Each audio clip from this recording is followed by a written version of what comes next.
We're technically live now. Hi, world.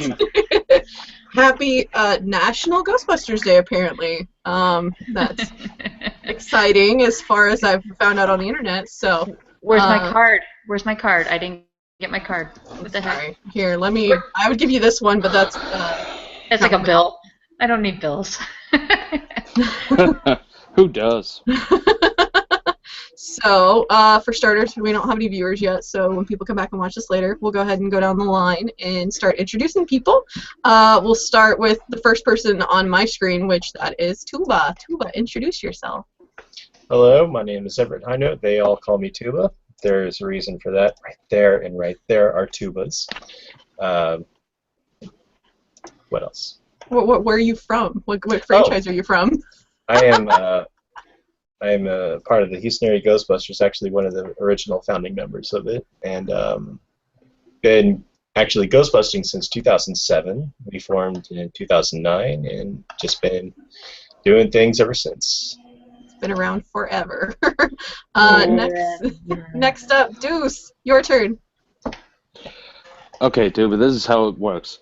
I'm Deuce. I'm from Louisiana Ghostbusters. I've been doing Ghostbusting since 2011. The group Louisiana Ghostbusters has been together from 2010.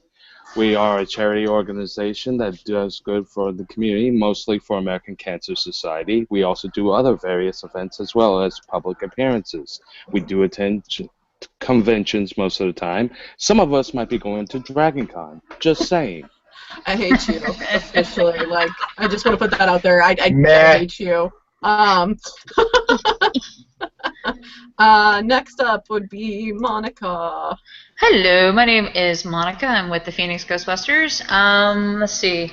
I've been busting for over, it's coming up to 6 years, a little over 6 years. So yeah, just we do a lot of charity events. We're starting to do a little bit more convention stuff. So yeah, that's what we do, and that's why we like doing it. So just doing charity work and having fun. So. Yeah. And next up would be John. Howdy. I'm John. I'm from South Carolina. I'm affiliated with the Ghostbusters of South Carolina. I don't do much on the busting side of things. I tend to live a little further away from my compatriots, but I am pretty prevalent online as Positively Ghostbusters on Facebook and Twitter. Woohoo! Woohoo! Indeed. And then I guess that leaves me. Hi, my name is Megan Yantiker. I'm a part of the Dallas-Fort Worth Ghostbusters in Dallas, Texas. I've technically only been a part of my franchise for about a year, but I've been on the proxy of another franchise, Houston area Ghostbusters, since like 2011, 2012. So I've been around everything for a while. So cool. Now that's everybody. We'll have some stragglers probably here after a little bit, it sounds like. We've got Ryan and Dan, I think. So, yeah, so to start stuff off, today is National Ghostbusters Day. So, guys. Yes. I'm putting you on the spot. Tell me, to this day, what is your favorite quote from Ghostbusters? Go. Oh, boy. Wow. It's NSFW. Come on now, it's Ghostbusters. I put you guys on the spot, and now you're like, oh shit. I didn't know if we were supposed to be taking turns or not. I mean, throw it out there, dudes. Throw it out there? Okay, my favorite Back is. off, man. I'm a scientist. That's a good one. That's a good one. Thank you. Mine is. It was a focused, non-terminal, repeating phantasm or a classified, full roaming vapor. Real nasty one too. So, what about you, Tuba? They're all really good. It's like asking me what my favorite movie is. I can't give you an answer. Oh. No. My favorite movie is Ghostbusters. All of That's it. it, brother.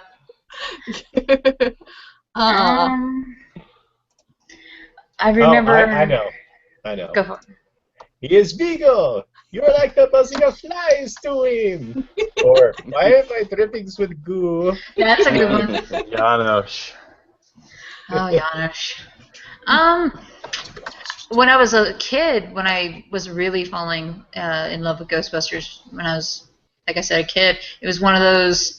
I kept saying it over and over, and it kept ticking off my dad. This chick is toast. I used to say that all the time. This like 8-year-old girl running around going, "This chick is toast." So I think we're just gonna go with that. Yeah. But then again, there's some really great lines from the new one too. So. Oh man, is it the wig or the hat? The wig's too much, isn't it? That I was think That was good. That one's good. I think from the originals for me was either Aim for the Flat Top, like that was like one of my favorites, or what about the he's an ugly drinking? little spud. Yeah, I was gonna say he's an ugly little spud, isn't he? I think he can hear you, Ray. Yeah. I think from the new movie, the thing that I think I laughed the most at was near the beginning, whenever they go to the Aldridge Mansion and they see Garrett, the younger man, and Aaron says, "I talked to whatever the old guy's name was," and he says, "He's been dead for 20 years."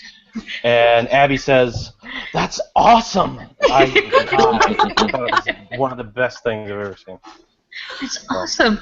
And then She really captured that fan excitement. So Yeah. I just like when he steps in and Aaron's character's like, then who's this? Oh, it's his son. It's like, what? great. Yeah. It was just a really good You movie. know that's who I meant. Yeah, they did a good job. Which one do you rather? The one me playing sax or the me listening to sax? What's this place called? or what was the other one? Oh, the whole I can think of 7 with the things to do with a dead body today, or a cadaver today. I was dead. Yeah. I died. It was good. Or the one where the Bill Murray character gets thrown out the window, and Kevin's like, he went out the wrong door. Spoilers. It's like, do you realize in that movie that window gets blown out twice? Yep. Yeah. They didn't address it. I was hoping that they would make a comment like, man, like somebody from the Chinese restaurant would come out and like, no more, no more friends going out that window. No. Can I say something? And I this might be slightly off topic, but I don't know if this was intentional on the filmmaker's part, but I thought it was genius to make Bill Murray the skeptic who was trying to shut Ghostbusters down. Since so many people believe that he was the one that kept Ghostbusters 3 from happening. I thought that was, whether intentional or not, one of the funniest things about the new movie. Yeah, I think that was true. hilarious. Yeah. A lot of people, for a little while after the movie, people were debating whether or not his character actually survived. And it's like, the conspiracy theories. well, yeah, did he die because Bill Murray had always said he wanted to come back as a ghost or whatever? It's like, okay, fine. But at the same time, okay, and this is my little thing. Oh shit! Whoa. Dan Harshman. Oh. Hello. Wait, can you guys hear me? Yes, we can hear you. Yes, we can hear you. God damn it. I was going to scream obscenities, but whatever. Don't do that. I already pulled that off last week. Or last time. Yeah, there was, what was it? There was like, all you were doing was cussing about your connection and everything else. Hey, Dan. You said pulled off. What? Is that a, what gun is that from? Is that from Aliens? Yeah, that's the M4A1 pulse rifle. Nice. Yeah. Yeah, right on top of my proton pack and next to my daughter's beautiful Hello Kitty bathrobe. I'm sorry, I lied. That's actually Frozen, so guess I don't know my stuff. One of those things. Hey, Dan, you should introduce yourself since you got here a little late. I'm sorry I was eating Taco Bell, but my name is Dan Harshman, and I'm the best in the universe.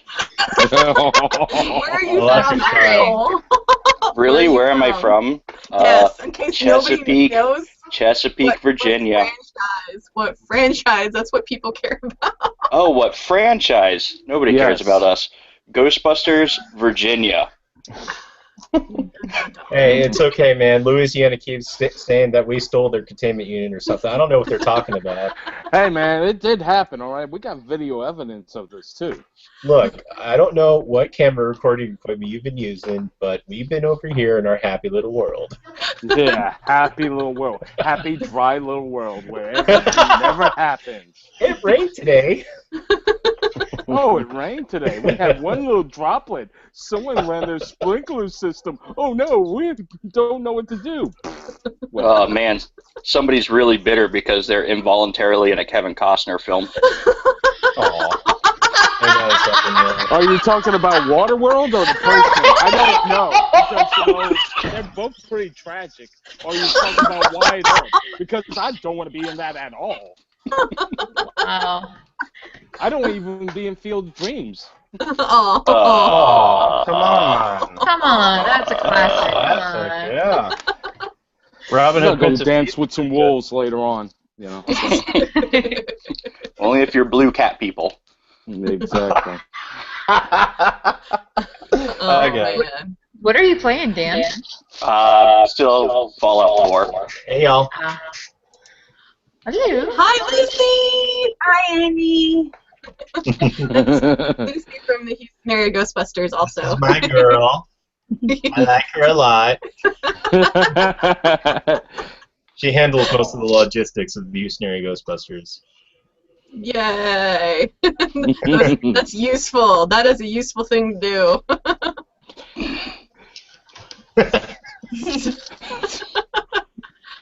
So, I just wanted to say hi. I'm gonna go find some food before I die. no dying, not allowed. No. Pretty. That escalated quickly. I'll come back Well, and hide again. I'll have to turn All right. Nice to meet you.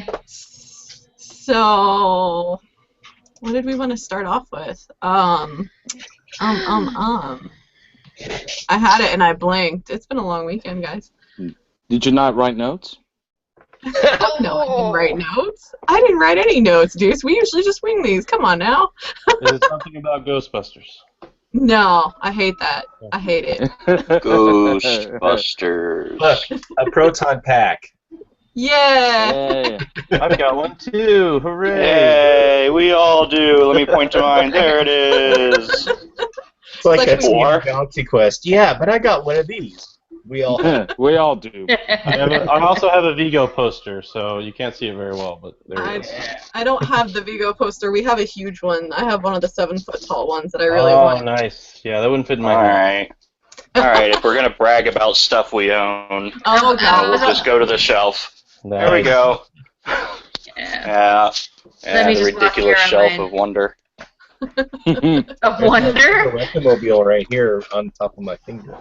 Yeah, but I think that Dan's been at this a lot longer than most other people have, you know. Yeah. I also recently found something that I thought I lost, and I was very excited about my VHS V-card. Oh, VHSs. Yeah. My yeah, that's still active.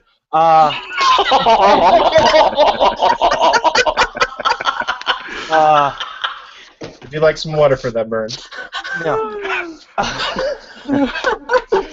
Oh, I'm studying for the priesthood. So, anyway, Oh, hey, how are you guys? we're good. Oh, we got a shout out to Yes Have Some. I'm not sure if it's Abby or Jake or Craig. Hi, guys. And then we also have a shout out from D Music Promotions. What's up? Awesome. So that's pretty cool. Hi. People are actually watching us. Oh, wow. They shouldn't. I know. Yeah, it's nothing good is gonna come out of this. Nothing. This was a bad idea. We'll probably get hacked. So, Yeah, I was gonna say, what are you writing Oh. down, dude? They're I gonna leak don't know. my I nudes. thought I was supposed to keep notes on like how much of this train wreck we're supposed to know. He's gonna keep notes, like our secretary or something, so that we actually have something to reference to next time or whatever. But Deuce will be the secretary. I think this is a great plan. Oh God. I have worked as an administrative assistant. It's actually a fun job. It can't be. It can be. Okay, I'm gonna wrangle in the Busters for a second. So something we touched base on last week that we wanted to talk about this week was kind of like the why you're a Ghostbuster and kind of like the important part of it for you. So get with the warm fuzzy feels. Yeah. Why did you guys get into being a Ghostbuster? Don't skulk.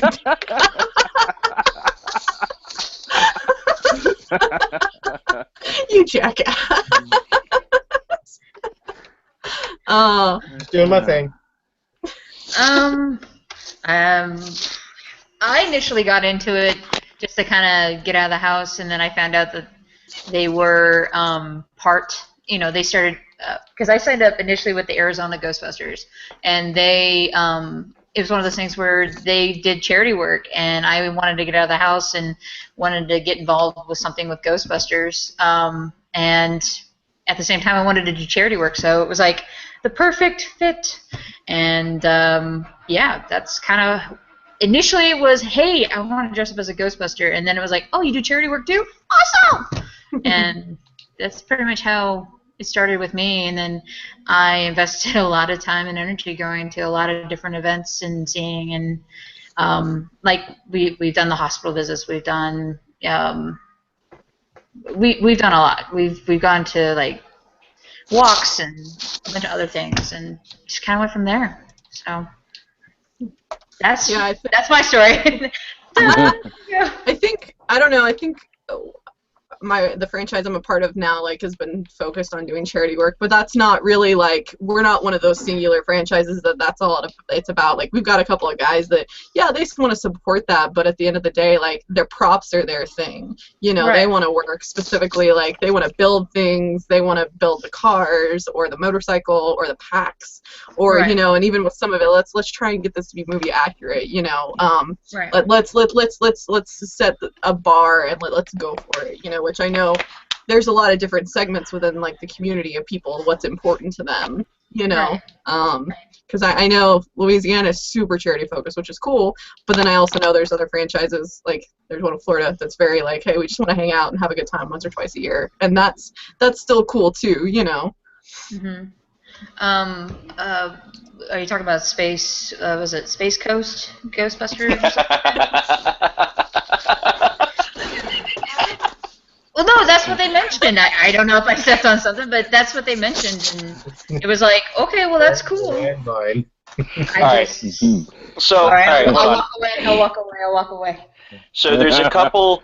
There's at least 2 franchises who their sole purpose is to take this as little as serious as possible, and that's going to be the Real Extreme Ghostbusters by way of Santee, or I'm sorry, the Real Extreme Ghostbusters of California by way of Santee is their full name, or Space Ghost Ghostbusters, and both of them, except for, well, I guess Space Ghost isn't so much, but the Real Extreme Ghostbusters are very, very hush-hush about who their actual members are, because they literally just kind of spend the whole time insulting other franchises, which, I mean, if you're smart, if you're smart, then you don't feed into it and you let them have their fun and you get a good chuckle out of it if you're trying to keep things light, or you're really, really serious about ghostbusting, and then you get really upset every time your cardboard proton pack gets posted. Oh man, yeah. I'll leave that one there. For me, I guess getting into ghostbusting, it started with the love of the movies, the cartoons as a kid, and then I just sort of fell into the online community. There was a lot of cohesion, especially from 1989 to 2015, when there wasn't much going on in Ghostbusters. Aside from one season of the Extreme Ghostbusters and the comic series, the fans really still kept it going. So it was nice to get online with other like-minded people. I remember the time whenever the biggest controversy in the fandom was the 88 miles per hour studio comic series abruptly ending. And I lost $40 to Sebastian Clavitt. Yes, So Sebastian Clavitt, red ketchup. That was the biggest. We were like, everybody was really angry. Like, yeah, but we still love Ghostbusters. So that's what drew it to me, the community, which unfortunately over time has fractured a little bit, but in time it'll heal. Hey, we had somebody show up. Hi, Joe. Hi. How's it going? Good. Hey. Joe, where are you from? I am from the Windy City Ghostbusters. Oh, hello. Oh, hey there. Oh, hey there. God damn it, Bob. Oh, hey there, Bob. Oh, hey. I have to make fun of everybody that doesn't live in the South because of the accents. I think that's my job. It's done in the most loving way possible, but anytime I talk to y'all, or I talk to anybody from Massachusetts or anything like that, it's khakis or car keys. Like, which one? It's all the same. Ah, I gotcha. I mean, I guess they can make fun of our accents, but, I mean, have you seen the shit they put on a hot dog up there? Hey, man. What'd they do? A hot dog is not complete unless you got a salad on there. Yeah, I was a skeptic until I tried celery salt on my hot dog, and I can't go back. It's great. Amazing. It really is. I still love coleslaw on mine, but man. I just haven't lived, apparently, until I put Olive Golden Corral between some buns.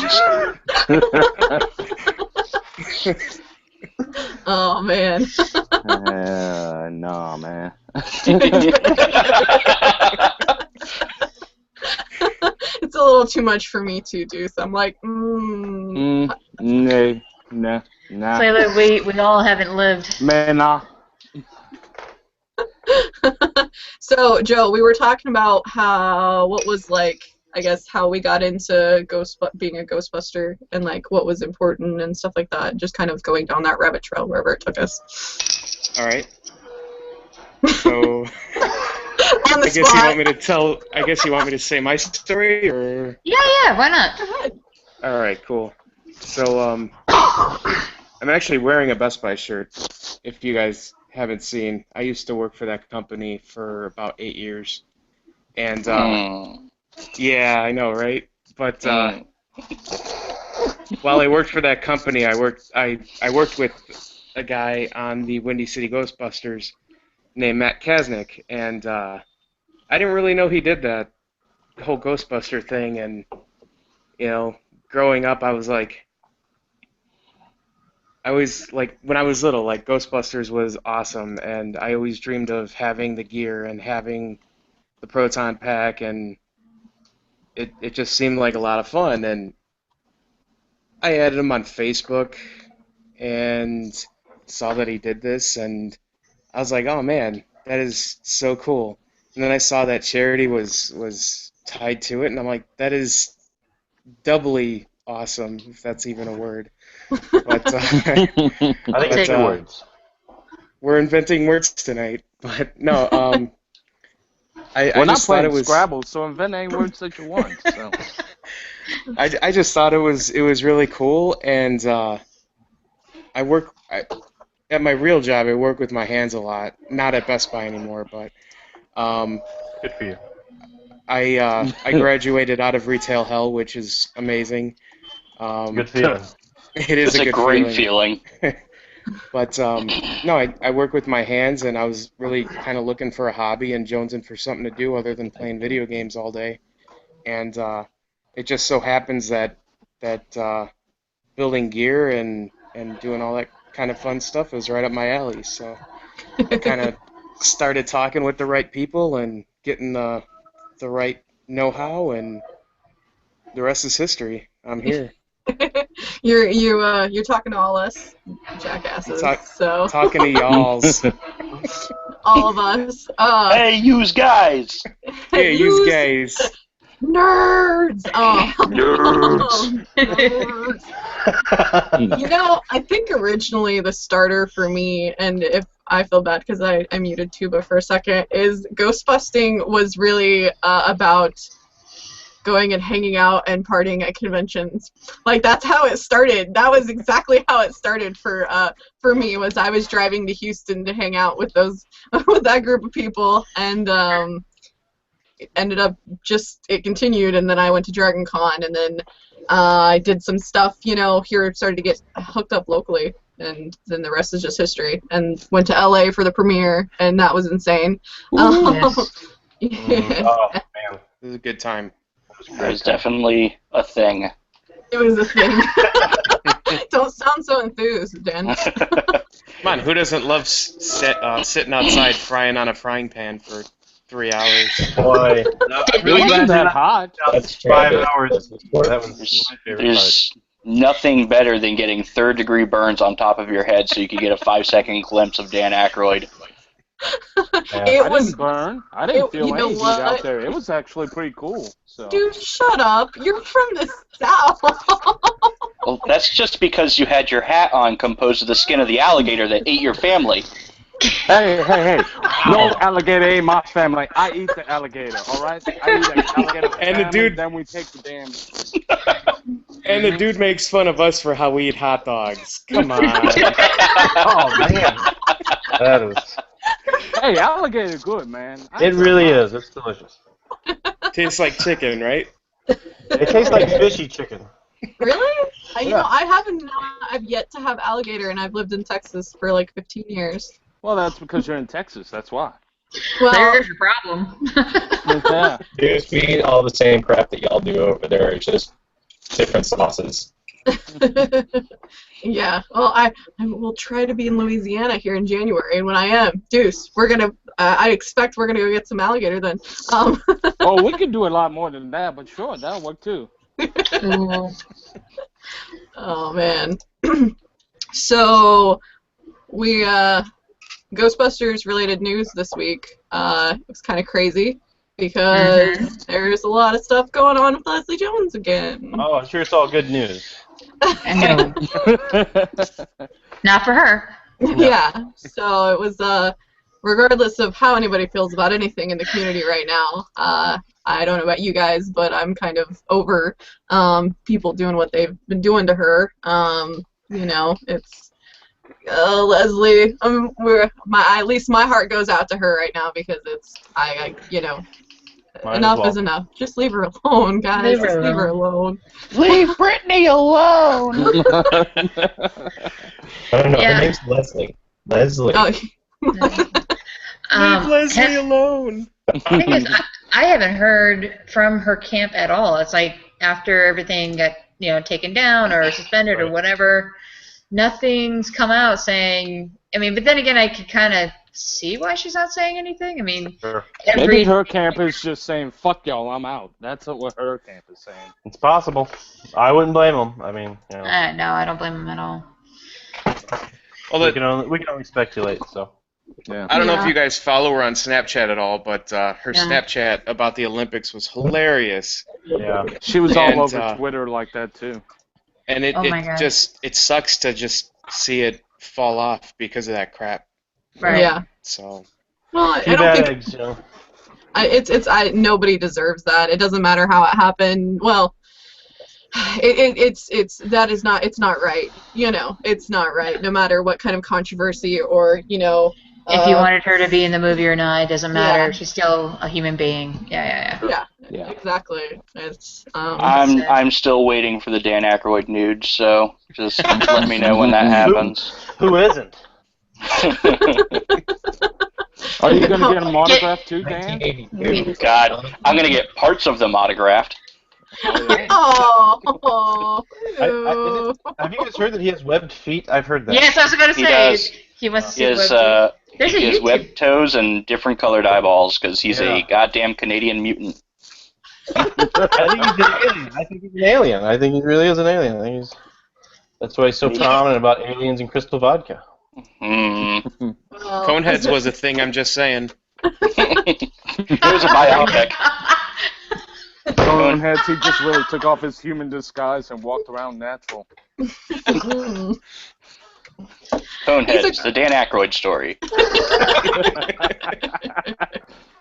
He is a quirky ass dude, that is for sure. Oh, he's great though. He's so great. Oh, yeah. Everything about him. It's just awesome. How many people have actually met Dan Aykroyd on this show? I have. I haven't. I have. I saw him for about 3 seconds as he walked by and signed a lot of other things that didn't belong to me. So. I got a picture with him. He put his arm around me. It was a magical moment. Mm-hmm. You know, whatever. Man's got rape eyes. Does he? He does. Is that why he always wears the sunglasses and never I'm confident of it, actually. That or he's perpetually hungover. Like, I've met him twice at his Crystal Head event, and I've always noticed that if you go out there as a Ghostbuster, the line could be all the way out to the door. If he knows that you're in a Ghostbusters uniform, you go immediately to the front of the line and get your autographs and pictures with him. Really? That's very true. Awesome. Dude, that's awesome. Yeah, That's very true. Because he's... Yeah. He loves his Ghostbuster fans. Yeah. He always embraces it. He always embraces it. I almost I watched have yet to actually meet him. the first time I got to see Dan at the Sam's, he almost knocked himself out trying to walk underneath the steel beam because the man's yeah, well, the man's like 6'2", 6'3", and he thinks that he could duck under it, and next thing you know, bam, hits his head on it, almost goes down to the ground, gets right back up, keeps walking like a trooper. Alien. That's why you don't wear sunglasses inside, folks. Hey, I wear my sunglasses at night. Or it's so bright. No. Now I'm gonna have that stupid song stuck in my head. You're welcome. Future's so bright. Right. I gotta wear shades. Oh man! Yeah. All right. So what is everybody working on right now? Because I know we have a couple different people from last week or last couple weeks ago. So prop-wise, costume-wise, I know at least one person going to Dragon Con. Shut up, Goose. I actually have something super secret that I'm going to be picking up from Dragon Con that I'm going to be showing off there. Ooh. Super secret throwdown. I'm in the process right now of making a ghost trap from the reboot. Oh, nice. Hold on. Very cool. Oh, wow. Yes. Wait for it. Oh.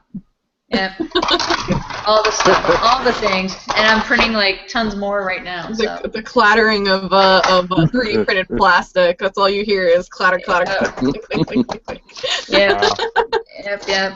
It's getting fun over here, and I'm trying to finish up the wand and all that stuff. Yeah. So just having fun with that. A buddy of mine in my group was like, "How much is a 500?" Was it MT or what are the radios? MT 500. Thank you. Wow. Or it's a HT 2020 if you want to go for an Aykroyd setup. Wow. Do you smell that? Do you smell that? Nerd. Or it could be an MT 700 if you're overseas. Thank you, Ghostbusters Encyclopedia, aka Dan Hartman. I appreciate Thank you, your Man help. at Arms. Thank you. So, trying to help him out with that, and that's about it. We have a convention coming up, so we have a lot of people trying to finish up little doohickeys for our table and stuff like that. So, yeah, I'm trying to make the bear trap too. I don't think I have enough time. Oh, wow. I think that's cool. I would definitely love to have one of those. I know. I was gonna say, Mr. Encyclopedia, what are you working on? Hold on, I'm gonna share an awesome secret that I'll be right back. Ah, okay. Uh-oh. And Joe's walking. Joe, where are we traveling to? Look at that. I'm going down into my dungeon. My dungeon. Yeah, my rapey dungeon. Oh, wow. Wow. Literally. He's reenacting the Blair Witch for us. It's one of those shows. Don't stand in the corner. Don't stand in the corner. No, I'm actually is it the in my original basement. Blair Witch or the reboot? Because we know how that starts. Yeah, I'm actually in my basement. I figured the best way to show you guys is to actually show you guys what I'm working on. If Bob's tied up down there, I don't want to see it. There is no Bobs in the house right now. Aww. But I did just finish this. Ooh, yay, Gizmo! Yay. Look at you, Gizmo. That's pretty good. Oh, that's too, nice. Thank you. It's actually not mine though. Oh. I wish it was because I did a pretty good job on it. It lights up. Whoa. Whoa. Hi, Ryan boo. Espin. Oh, I thought I got booted for a minute. Hey. Hello. Hello. We're looking at stuff in Joe's basement right now. Yes. Wait, that's a different web series altogether. We're now on a watch list. What else are you working on down there, Joe, in your creepy dungeon? This is probably the weirdest angle right now, but anyways, yeah, I've got that. You should be able I've to got flip my your camera around, right? Hey, look, I can maybe do that from here. Here we go. I believe in you. Look at that. Hey, can you guys see that? Hang on. Nope. It's frozen. Give it a second. It usually takes it a second to... Did I break it? No, there we go. Ooh! Oh. So can't see it. I see nothing. Yeah, Give it a second. Yeah. Oh, Whoa. wait. Oh, nope. That is a... Wow. Good for you, man. Rebootish pack. This was a pack I had in LA, but I'm in the process of doing a whole bunch of stuff to it. It still lights up through Christmas lights, but Do you store Ecto Cooler in your toolbox? I don't. It is not functional. The base of the cryogen reservoir is actually a Well, I can get really technical with this kind of crap, but Do it. this is actually a exit sign, and I'm looking to get rid of it because it weighs like 5 to 10 pounds, super duper heavy. Why the hell would you do that? Because he's insane. Because I wasn't thinking. I was just like, oh, let's just put it all together. Gotcha. Yay, Ghostbusters! But no, my real job has me working on a synchrotron, actually. Huh. A real life synchrotron. Really? What? I swear to God. What kind of job do you leave Best Buy for to go work on a real-life synchrotron? A really good one. I mean, do As they I'm- go like, hey, you really were good at selling DVDs. Work on this big-ass project. No, I actually work at a national laboratory. Okay. So, Wow. yeah. So legitimately, you're a scientist? I'm not a scientist. I am a technician. Janitor. No, I'm a damn, technician. we were thinking I work on magnets all day. So you're And- like the Igor to the mad professors there, or the mad So, scientists. do you, You know could how say so. Okay. I said. Do I know how what work? magnets work? I do know how magnets work. They're a goddamn miracle. through pixie dust and good feelings. That's how they work. Here, that still works. Ooh. Hey, it That lights still up! works. Yay! Oh. That's about all it does, though. Oh. Pretty awesome. Show me your grips. You mean it doesn't actually bust go? No. No. This one was actually all found parts. I used a Bell handlebar Okay. grip here, and that is a piece of foam that I wrapped with electrical tape. Okay. So, and as you guys can see, what's next to it, I'm in the Yes. I have like Studio Very- creations. very Oh. early Studio Creations pack. Hopefully, I can I get that built. I thought Sony Hey, destroyed all back those. here. Maybe I must have got one before. So, and this is my slime blower. Hey, It still look at lights the up. slime blower. Yay. Look at that. Oh, blinky lights. Everybody Blinky likes blinky blinks. lights. Wow.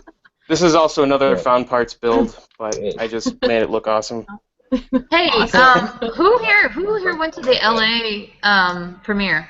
I have, Okay. everybody- Maybe it's easier to ask who didn't go to I think the LA. I think 2 bites. Aw. Oh, Well, the question I have is, who was the pair of guys with the slime blowers that were shooting out foam?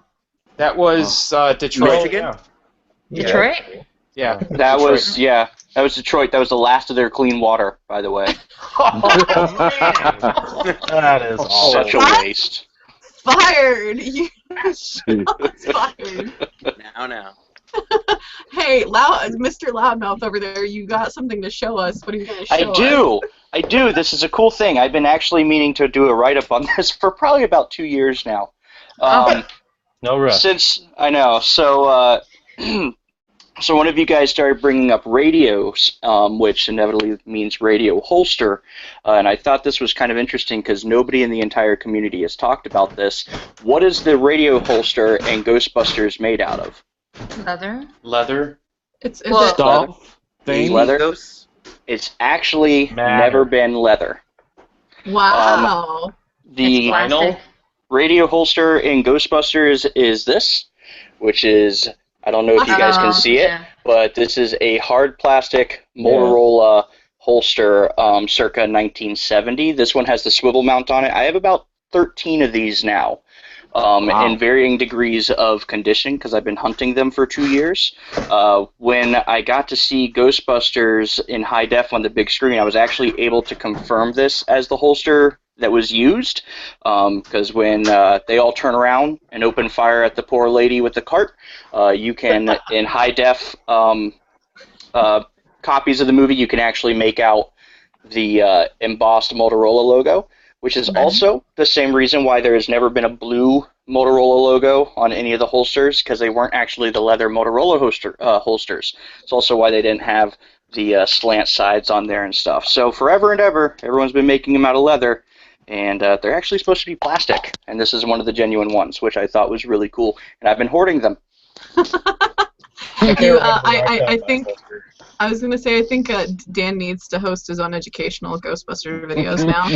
Like Mr. Rogers' Neighborhood, but with Ghostbusters and cussing. Mr. Rogers' Neighborhood. You know, I'm really happy that you Ghostheads showed up, but I really wish you'd get the fuck off my proton pack. Wow. Yeah. We should go fund that. Yeah, I was gonna say another GoFundMe for something. Hey Ryan, introduce yourself. Where are you from and who are you? Hey guys, sorry Hi. I'm late to the festivities, but How dare you? member of the New York City Ghostbusters. Hey. What? Hey, I'm coming out to New York next week, and can I run into one of you guys? Are you? Yes. When? Well, let us know, cause. Okay. Yeah, there's tons of. We'll talk. Go on. This year's busy, but you know. I wonder why. I'm running late right now because I was doing a wedding invite setup. Yay! Congratulations! And thank you. So, but now I'm here. So hi. Hi. I'm eating dinner yet, hi so there. I'm still waiting for my food. So. Oh. Here shortly. Don't be a hero. Because No, of this. it's coming very soon. Okay, good. Very soon. But I did bring a show and tell. Oh, that's awkward. I did bring a show and tell. Hang on. There we go. So. $10 is the puppet. Hey, what? I'm gonna make a boozy ecto cooler drink. Yeah. What do you have? I've been doing this for a little bit. This is my favorite one. Okay. So I'll show you what I got. So it's simply just amaretto, which is an almond liqueur. Combine that with ecto cooler. So I have the ecto cooler can right here and some pre-set ecto cooler. You simply mix them together, and it makes what tastes like cherry Italian ice. It is amazing, absolutely amazing. If you give me a few minutes, I'll set it up, and then I'll try it out. It's gonna do some flair bartending. Yeah. I was gonna say, we're gonna start like flipping things and lighting things on fire. But actually, my food order is here, so give me a few. Okay. Here it is back. Okay. What are you having? Some pause. It was what's for dinner? What's for dinner? Are you gonna share? I got a salad. Wonton soup. Oh man, it's not gator. I know. That's I can't believe it's not gator. Look at him being all healthy because he's getting ready for the wedding. Healthy. God, I feel like I would just start eating pure salt if I was getting ready for a wedding. That's extreme. If I'm not there, it doesn't happen. I think the drink looks good. I just feel like it needs more alcohol. Because amaretto is very low liquor, like it's alcohol like percentage. So I'm like, I need to boost that up. Did anybody go to any of the AMC theaters when they were doing? Get out of my head. I literally was just gonna say AMC had the it was like a melon. Yeah, hold on. Yeah, hyper expensive. I stole the sign. I have one. Did you just admitted that live to the world? Oh no! I think it was the really expensive drink that was really disappointing if you drink a lot. See, we had an excellent bartender. So ours was like the best Ecto Cooler mixed drink that didn't use Ecto Cooler. Because like for me, Ecto Cooler has so much sugar in it already that it doesn't mix well, and you end up just tasting too much alcohol. Like at the BBQ films. There's at no the such BBQ thing film. as too much alcohol. There is. It defeats the purpose of a There mixer. is. If you want to taste the alcohol, just drink the goddamn alcohol. Why do you need to add color to it? It's not a color by numbers drink. It's just drink the alcohol. But if you want to mix it, it means you don't want to taste the alcohol. Very A little glass thing. Yeah. I went to the AMC thing and got the shot glass with the drink. Oh, did you? Yeah. Yeah. Did you get the pin too? No, they gypped us on pins. So mad about that.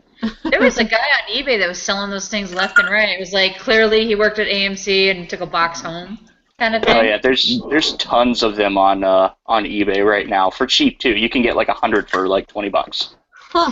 I'll have to remember that. I might have to do giveaways. Oh, is it Mr. Espin is making the magic. It needs more booze. We've decided. I'm doing nice. Hey, he's not taking the thing around. I I'm got not work satisfied. tomorrow, but you find people. I don't see fire. 9:49 p.m. Let's make this happen. Ooh. Like, there's a time limit on when to drink. I guess. There is? 5 o'clock. There is? Well, Usually it's just don't know. frowned upon if you're drinking early in the morning. That's when you Five do o'clock this, somewhere. shots of amaretto, by the way. Hang on. Okay. I It still think doesn't con or not con. I'm just saying in general. I mean, Hopefully I don't spill this in my living room. I like a nice Aw. ginger ale. Yeah, let's put requests in. I'd like a dry martini, please. Ooh, a dry ecto. Yeah, a dry ecto. I actually made one before. I made a dry ecto martini that was similar to the Vesper martini, which is what James Bond drinks. So I called it the Slime Who Loved Me, and Wow. it sounded much better than it actually tasted. It's pretty Sure. Oh. So I'm shaking this because I want it to be watered down. So, but if you don't want it watered down, don't shake it. So it still comes out pretty green. So yeah, cheers, guys. Look at you. Cheers. Zdravia. I was gonna say my. Yeah, I'm telling you, man, I have a very Italian ice. That's what it tastes like. I don't know You didn't why. flip the shaker. Yeah, we're I came here for a unimpressed. show. I have some more. Head shaker. Get to work, Tom Cruise. And there goes the camera. He's breaking stuff, man. I want my money Brian, back. you're drunk. It just started, man. I have a recipe that it's actually I took it off of a Tipsy Bartender Jungle Juice recipe that I started messing with. That I want to make Ecto Cooler a large component of it and try to see how it would like actually end up. The problem is when I make it, there's no here's a couple glasses. It's like here's 5 gallons of it at a time. So that's a lot of Ecto Cooler. There were ask Tim Gephardt to get some. He probably has it all. Oh yeah. There's like piles and piles of Ecto Cooler in certain places. Has anybody seen any of the new Halloween costumes that are coming out for this season? The I Rowan. haven't seen them in person, no. The Rowan costume is scary looking. Yeah, I think it looks great. The mask is something. I don't know. I just don't like the cheap costumes very much, so I'm just like, Yeah. Well, I think for the normal folks who aren't us, I mean, I think they're great, but so I'm not gonna judge somebody who wears the inflatable pack. Oh, no. I would never wear it, but for the normies. I'm not going to judge them, but you'll never find that bullshit on me. I will never listen. I'll never judge anybody, but I will never sink down to that disgusting level. Filthy people. Don't hold back. How do you really feel about it? Who probably only see Ghostbusters twice.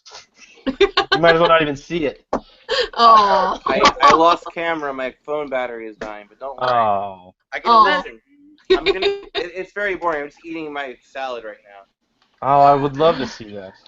Okay, Speaking of inflatable packs, we actually had a meme that went somewhat viral through the community a couple of years ago, and it was friends don't let friends wear inflatable proton packs. Yep. Oh, I saw that. I saw that. That's great. That's one of our requirements for our group is like no costumes that are for Halloween and no inflatable packs. The only people that get a buy for that with us is kids. Sure. Well, yeah, but they're No means no. All right. Yep. You see a kid in one of those, you push them right the hell over. I'm not You show them who's more I'm superior. just gonna kick them over, all right? They're easier to push with your foot. They don't mess around in You know Louisiana, how do hard they? it is to No, they bring don't. down with a proton pack and push them over? I mean, you're gonna fall over. You don't want to do that. I don't Hey, know if I hey. want to come to Louisiana anymore. Hey, Deuce. Yeah. If, at least they'll float. Come on. That's awful. Float down here, Georgie. They all float down here. And, I'd just like to say that Positively Ghostbusters has nothing to do with those comments about Louisiana. Hell, love Louisiana their- Ghostbusters have no comments or do not reflect the comments that I show. I am not a good representation of my franchise. Please don't hold my opinion any seriously. More or less, it's like, you met Deuce, you know what's gonna happen. This is how it goes. Oh no. Come for the show, stay for the abuse. I think a part of being a Ghostbuster is you have to be a sarcastic asshole because it's how we show love to each other. I think if we're not turning each other point. down. Love to I don't know what you're ourselves and to talking the about. public. I'm awesome. Sarcastic, yes. A-hole. There is that fine line between being a smartass and like Sure. customer service kind of thing. You want to be positive, like, hey, come hang out with us. We're friendly, and please donate, buy a Twinkie or 12, and all that. But at the same time, you know, if they start throwing lines at you, you have to throw it back and just have fun with it. You have to. Sure. But it Otherwise, also gets to a point, too, where you cross that line into bullying, and that's not any fun. No. So you got to know where that line is, and you can't cross it. You got to take it seriously, but not too seriously. It's Right. it's a fine line. It's a fun line. Yeah. No comment. Oh no. Oh no. Dan Harshman. Evil genius. And one of my favorite jackasses. It's okay. Horror of radio holsters. And I don't even want to know what other like props and things that you have hidden away from your however many years of being a part of the community. I have one of Venkman's Maglite holster replicas. Where he like wears in the promos and that's it? Yeah, he wears it in the promo shots. Actually. Uh-oh. I was gonna say, let all you see He means business when he takes off the headphones. the nerd cred. All of a sudden, it's just like, here, let me put my nerd cred on the table. It's He's pulling it out of Joe's basement is what he's doing. That's why you don't see him. Like he runs down there, grabs it from Joe's basement, and it comes right back up. Either that or Tuba's in the other room, really. That's how that goes. I don't own any musical instruments. I gotta be somewhere. Neither do I. Oh man. When I made my belt fobs, I actually made one for a makeshift mag light. Mm-hmm. It's not a real mag light, but I mean it's close enough, and we call it Big Black. But Insert all the inappropriate jokes here. yeah, but no, we actually made we made the rookies wear it, and one of them pretty much kept it. So you make your new guys wear Big Black? That's right. Make sure you put that on your website. Yeah. Actually, I feel like that's a really good recruiting tool. It stopped with one recruit, and she was like, "I'm the bearer of Big Black," and we're like, "Oh crap!" And lawsuit. We're not officially sanctioned or anything. No, she's cool. I've known her for 13 years, so she's one of my best friends. Did you get to know her Big Black? It was my Big Black to begin with. Oh, wow! Hello. Hey. Whoever this darling girl that he's talking about right now, I'm sorry. So I'm not totally a prop person like everybody else is, so this is nowhere close to being screen accurate, but my gizmo that I worked on a while back, that I got for Dallas Comic Con, I put everything together. This looks extraordinarily bad. Shut the fuck up. This is definitely not even close to screen accurate. I took apart something and was like, here, I'm gonna make my little bit on the fob. I'm more impressed with the Dixie, not Dixie, what are they called? Nixie. Yeah, Nixie calculators. Yeah, this was not a cheap find. This was the expensive part. I found the actual holster, which is closer to the one in the movies. It's not exact. Right. You can find them at Harbor Freight and or Northern Tool is where I found mine, and I dyed it myself. The real question: how many times have you cut your forearm on it while you're walking? I specifically have it down low enough, or it's on where I wear mine because I don't wear mine movie accurate. I don't. Get out. I know. I was gonna say, fuck you, get out. I will. I wear mine to a certain something next to it so that I don't do that. Okay. That's just me. No, that's fine. I have a straight up stunt gizmo on my belt. You guys saw the one I was working on, but I'm extremely jealous of it because it's not mine.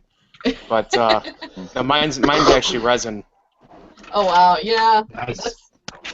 I've always the rubber ones from, what was it, Ghostbusters 2 make me laugh, because when you start looking at them up close, because they're just so different from the ones that you saw originally. I think that was the first Ghostbuster prop that I made was the belt gizmo, and I was putting so much effort into it, trying to make it as accurate as possible, and it's one of the things that nobody sees, the detail to it. It's what's the point? That Ghostbusters 2 gizmo, Spongeface made a new card of the Ghostbusters 2 one, and it looks so good. It's a more accurate than accurate prop. That's awesome. What the Spongeface one is. It's actually pretty cool. I love it. I have 2 Spongeface kits, one of the 112 models, and then I have a 808D, but it has the digital display, so I just have to get Nixie tubes for it. And I'm obsessed with belt gizmos. They're so cool and they're so complex, and Spongeface's kits are definitely the best on the market. But it's nobody sees them. Nobody cares about them. I have a question. But if we see somebody with it, we're like, ooh, what's that? Yeah, but Joe Q Public is oh, belt gizmo, fuck that. What's the hose for? Yeah, that's the hose, son. Why is it yellow? I fear pee through it. Thanks for bringing it up. Ew. That's what it's for. I know, that's what Dan Aykroyd said. That's what he said. No, they don't explicitly say that. Y'all are gross. No, not in the movie, but he did he said explain to that's us a when we pee met hose, him that it was a pee tube. I love it when rookies come in and they had just freshly dyed or whatever. Depending on how dark it is, just oh, you have to drink more water or something like that. Because sometimes it's super dark. It's yeah. They were well hydrated in Ghostbusters too. Yeah. If the hose is clear, you have no fear. Could that be a franchise catch line? It actually is. Ben says it all the time. All right, Mr. John, you had a question. I saw Yeah, you this start to say. is for Ryan. I've been thinking about this for a while. How is that salad? Oh, it is great. Look at this. Look at this.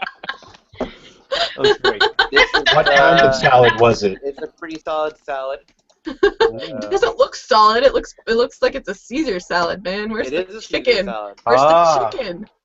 Now, is it a real Caesar dressing made from like the egg yolk and the anchovy, Sardines. or is it sardine or is it anchovy? I don't know. It doesn't matter. It is whatever they gave me, but I think it's anchovy. Oh, good. Yeah. I want that poster that's directly behind you on your right-hand side. Yeah. Well, I want both of them. Yes, that one. I want that one. I have the one over your left shoulder on a shirt, actually. I just don't know where that shirt is. Yeah, I have that on a shirt. Since we were sharing our gizmos, here's mine real quick. It's all resin. It's an Alan Hawkins original. I don't know if you guys know him or not. Oh, yeah. I actually invited him to come to this thing. And Is it the Alan Hawkins resin one? It is an Alan Hawkins resin one. Yes, that's what I wore to LA. That's a really cool little kit that he did together. That was really smart. That was like one of the first real props that I did, and it was real. I was honored when he was like, "Oh, your gizmo, what you did to it was like the best that I've ever seen." I'm like, that was like such a great like feeling that he was able to be like, "Oh, that's so cool." I'm like, "But all your stuff is awesome." have you been watching his builds for like the 2-packs that he's building right now? He's like trying to make kits. Yes, he actually told me about them kits a long time ago, and I told him whenever he's doing it, I'm gonna be in. Yeah. So Soon. I was really hoping he could join us tonight. Well, there hopefully will be another session of this. Session? Like, as in like a therapy session? It's gonna devolve into that at some point. That's copywritten. You guys go and mess with the Georgia Ghostbusters when they have a bona fide Sue Happy lawyer, Mr. Ron Daniels, on their side. Big Ron Daniels? Ron Daniels. I've only seen him. I've never actually met him in person. I mean, it's hard to miss him. I mean, if you're 7'2" wearing a bolo tie and you sound like this, you're gonna see the man. Well, but I've also, like, I had not met anybody in the Ghostbusters community outside of, like, really the Houston area guys, because they're close friends of mine, because I wasn't, like, doing the Ghostbuster thing the last couple of years, and I went to Dragon Con, and then I got into Ghostbustering, and then I'm missing Dragon Con this year, so next year... You slowly got into it. Yeah, I did. I mean, I did Zool first. That's the thing, is that I didn't even do a Ghostbuster first, so... Yeah, you got to start somewhere. Hey. Yeah.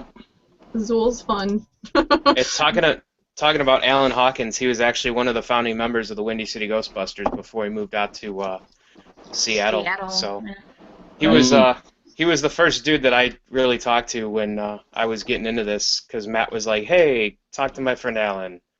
It's out of nowhere. I'm like, "Hi, I'm Joe." Oh, hey there, Joe. Oh, hey there, Joe. Do you like Ghostbusters too and dogs? Funny story. Funny story is we all actually don't talk like that. That's just Bob's thing. Yeah, now, but unfortunately, the rest of the community always going to think that that's the accent up there, because... We're not Fargo. Hey, don't insult Fargo. I'll be there in like 5 days, crying my eyes out. How do you think I feel? I have to do a web series where Ben has me talking with a goddamn accent every other moment, and all you understand is, "Hey, we gotta go out and do this bus over here." Wait, that's an act? That's an act? What? Deuce, I have some sad news for you. You kind of... Yeah, you I kind of what? I kind of what? Yeah, you do. At least you don't see me going around like this, all talking all Texas-like and all that. Oh no. I hear Lucy in the background.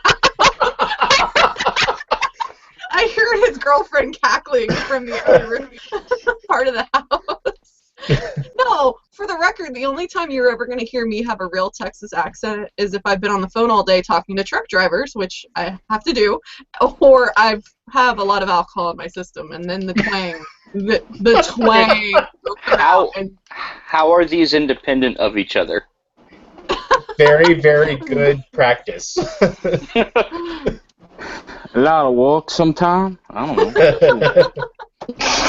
What? I have family in Jersey and Long Island, and every time I go back there, they make comment about my accent. I'm like, what accent? What accent? Yeah. And they're like doing the Long Island accent. I'm like, I'm the one with the accent? What? No. Well, or people say something about like Southerners all have the same thing, and I'm like, no, people in Georgia, that Southern Georgia peach kind of drawl is so much different than down here in Texas. You guys all sound the same to me. Oh, and it's just hey there, hey there. Oh, it sounds like shot fired, eh?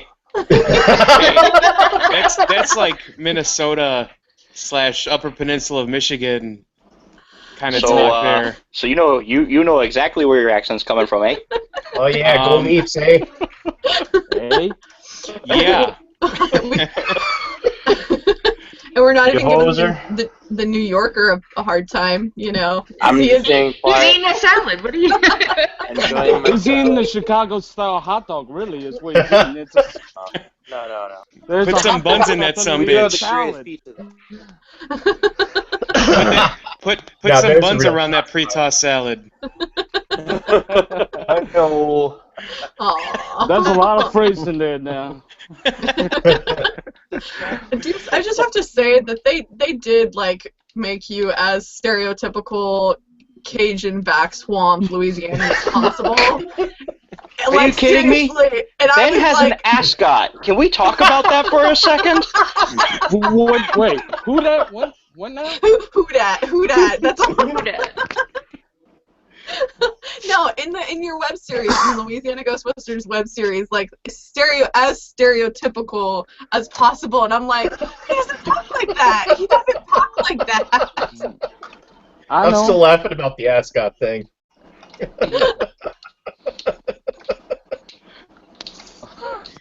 What time to have an ascot? I should be on death row.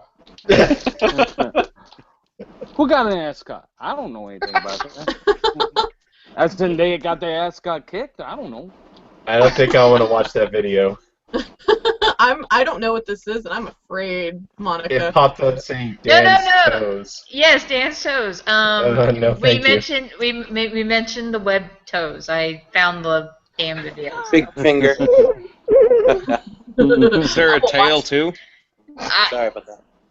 He didn't mention it in the video that I'm aware of. Excuse me.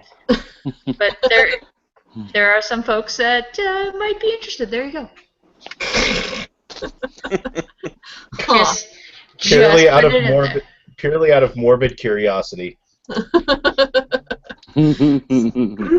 So, yes. What are you guys looking forward to the most coming up, Ghostbusters related? Because obviously there's stuff that will be coming. It's just everybody's heard a lot of different things. What are you guys excited about? Blu-ray release. Totally the Blu-ray. Blu-ray. I'm still waiting to hear official word from Ghost Corps or whoever about the new animated series. So. Ecto Force. Ecto Force. Yeah. Is it going to be like a Netflix situation, or is it going to be like Saturday morning? Who knows? No, it's going to take 2 years in development. It's slated right now for the 2018 release. However, more than likely you'll be seeing a Cartoon Network release, just because most of the other Cartoon Networks like Fox and stuff like that no longer really exist. But a Netflix release would be really, really amazing. Far-fetched.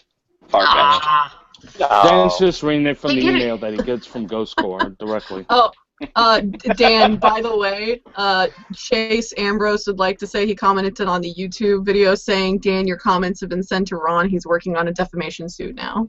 All right.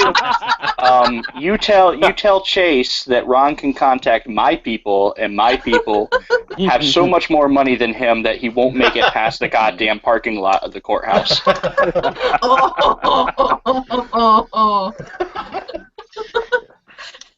I passed the word along for you, Chase.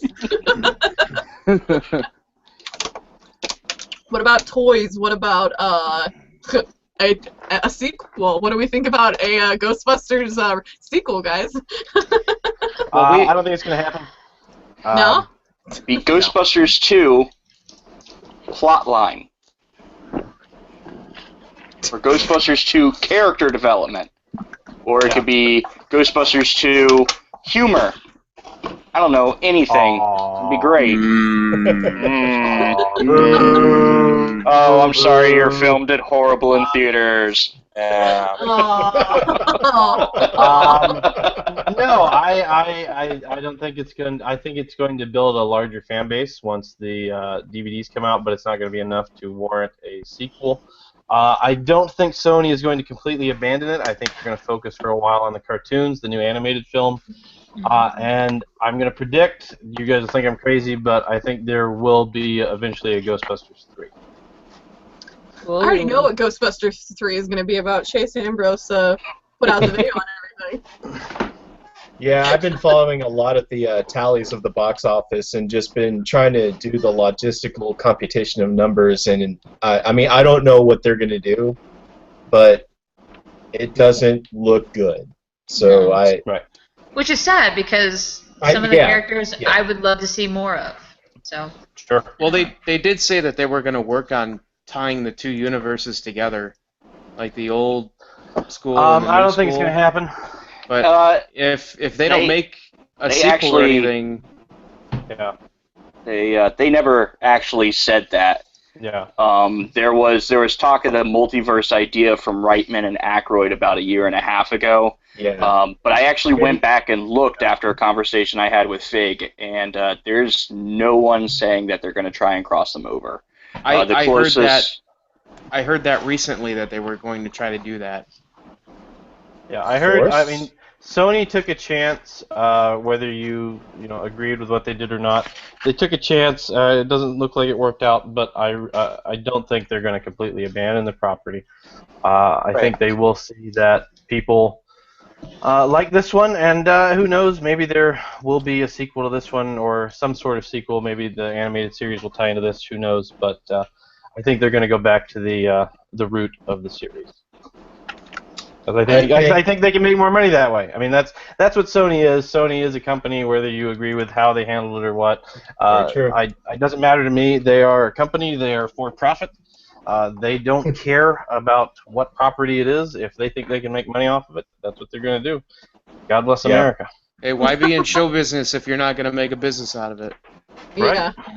I just want more comics. That's all I really care about. Like, I think the realistic option is that we're going to see a lot of continuing great storytelling coming out of IDW, especially with Eric at the helm of that. He's really a fantastic storyteller. And I don't know if any of you guys aren't following the comics, but just the stuff that Eric has written was probably 100 times better than what Dippold came out for the remake, which is a shame because she did have some really fantastic character ideas. Holtzman is obviously a fan favorite. Patty was probably the most fleshed out in the entire remake. But when you got to Yates and Gilbert, I mean, those characters were phoned in. The acting was dry. I mean, I saw The Martian. You know, who else has seen The Martian? We all know that, What's-Her-Face can act because she was actually really good in it. And then in this one, it's just like, man, you could have taken a popsicle stick, drawn a little happy face on it, and had the same exact emotional, attachment to those characters. Which is why I'm looking forward to the DVD release. Hopefully we'll get a little bit more background, if not a little bit more character development that we just seem to not get, in the initial release. So now we are getting an extended version. Yeah, 17 minutes longer, I think, that's is good. what they've been ended up. I heard the movie initially was like 4 hours long when they first slapped it all together and they brought it down. Yeah. I mean, I've seen like previews, television spots where there were like really funny moments that never made it to the film, and it'd been like really cool how that got developed. And oh well. I think most of the stuff. Go ahead.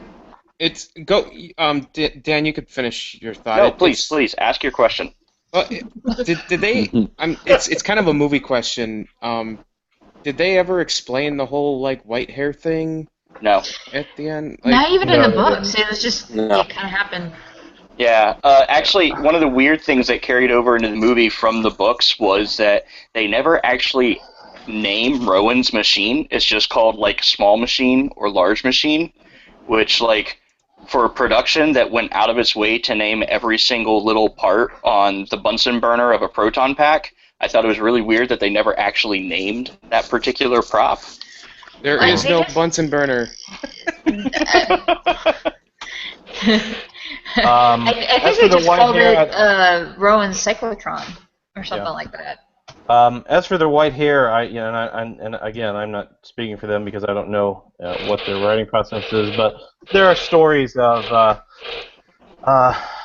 mediums and whatnot when after coming out of a trance, their hair going completely white. So it could be some sort of homage to that sort of, because there's a lot of that in the Ghost from Our Past book, but who knows? There's a reference. Awesome. They have a reference to the white hairness. A lot of people are saying from the real Ghostbusters cartoon series. Sure. When Rain goes to another dimension and when he's pulled back, he has white hair like that. Yeah. So a lot of people are looking at that as their interpretation. There's so much out there that a lot of the smart fans interpret it, but unfortunately your general audience isn't that smart. So sometimes you have to lead them to the example. You got to put them on the short bus, drive them all the way down there and say, here's what happened, here's how it's going, and they're still going to look at you and say, I don't understand. I don't get it. This movie sucked. Oh, so it sucked because you didn't understand it or you didn't grasp it. Yeah. See, I actually have to disagree. Let's put in more explosions and bang, bang, boom, boom. I felt like the remake really treated the audience like they were children. The amount of exposition. It was really painful how much exposition there was in that film. Define exposition. But you got to remember that it's been 27 years, and we've been part of this fandom for that whole time. But the general public, they could care less about what's going on in the world of Ghostbusters. Well, here's a great example for you. At which point in the first Ghostbusters movie do they call the PKE meter the PKE meter? They don't. Yes.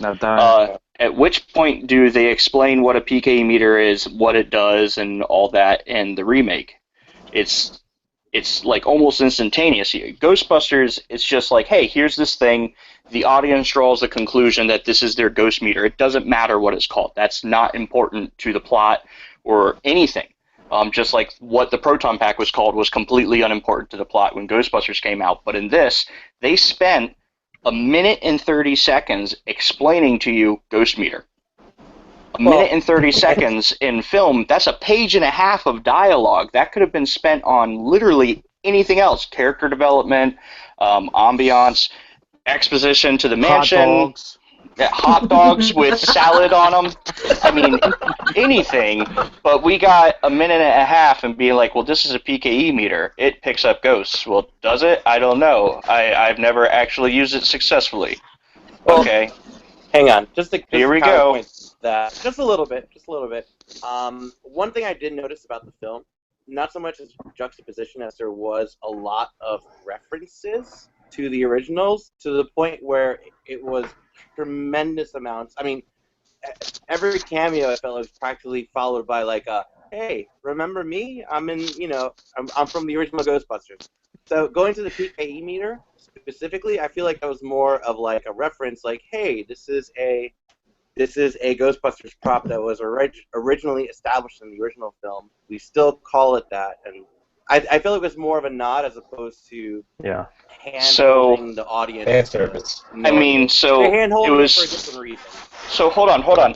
Let me make sure, because your justification is that they explained the one thing that the diehard fans would have already absolutely 100% understood. Yeah. Well, I mean, but they do the same in the new Star Wars. They unveil, oh look, there's the Millennium Falcon. Oh look, they've got lightsabers. Oh, but this guy's got this stormtrooper's got this thing that can fight a lightsaber. It's all fan service, but I think the point is that this what Sony wanted to do was set up this new universe, but they first had to pay. They had to give all these nods to the original, so that if there ever would be a sequel, which there probably won't be, then they could build on that character development and give us what was really missing and was really lacking in this movie.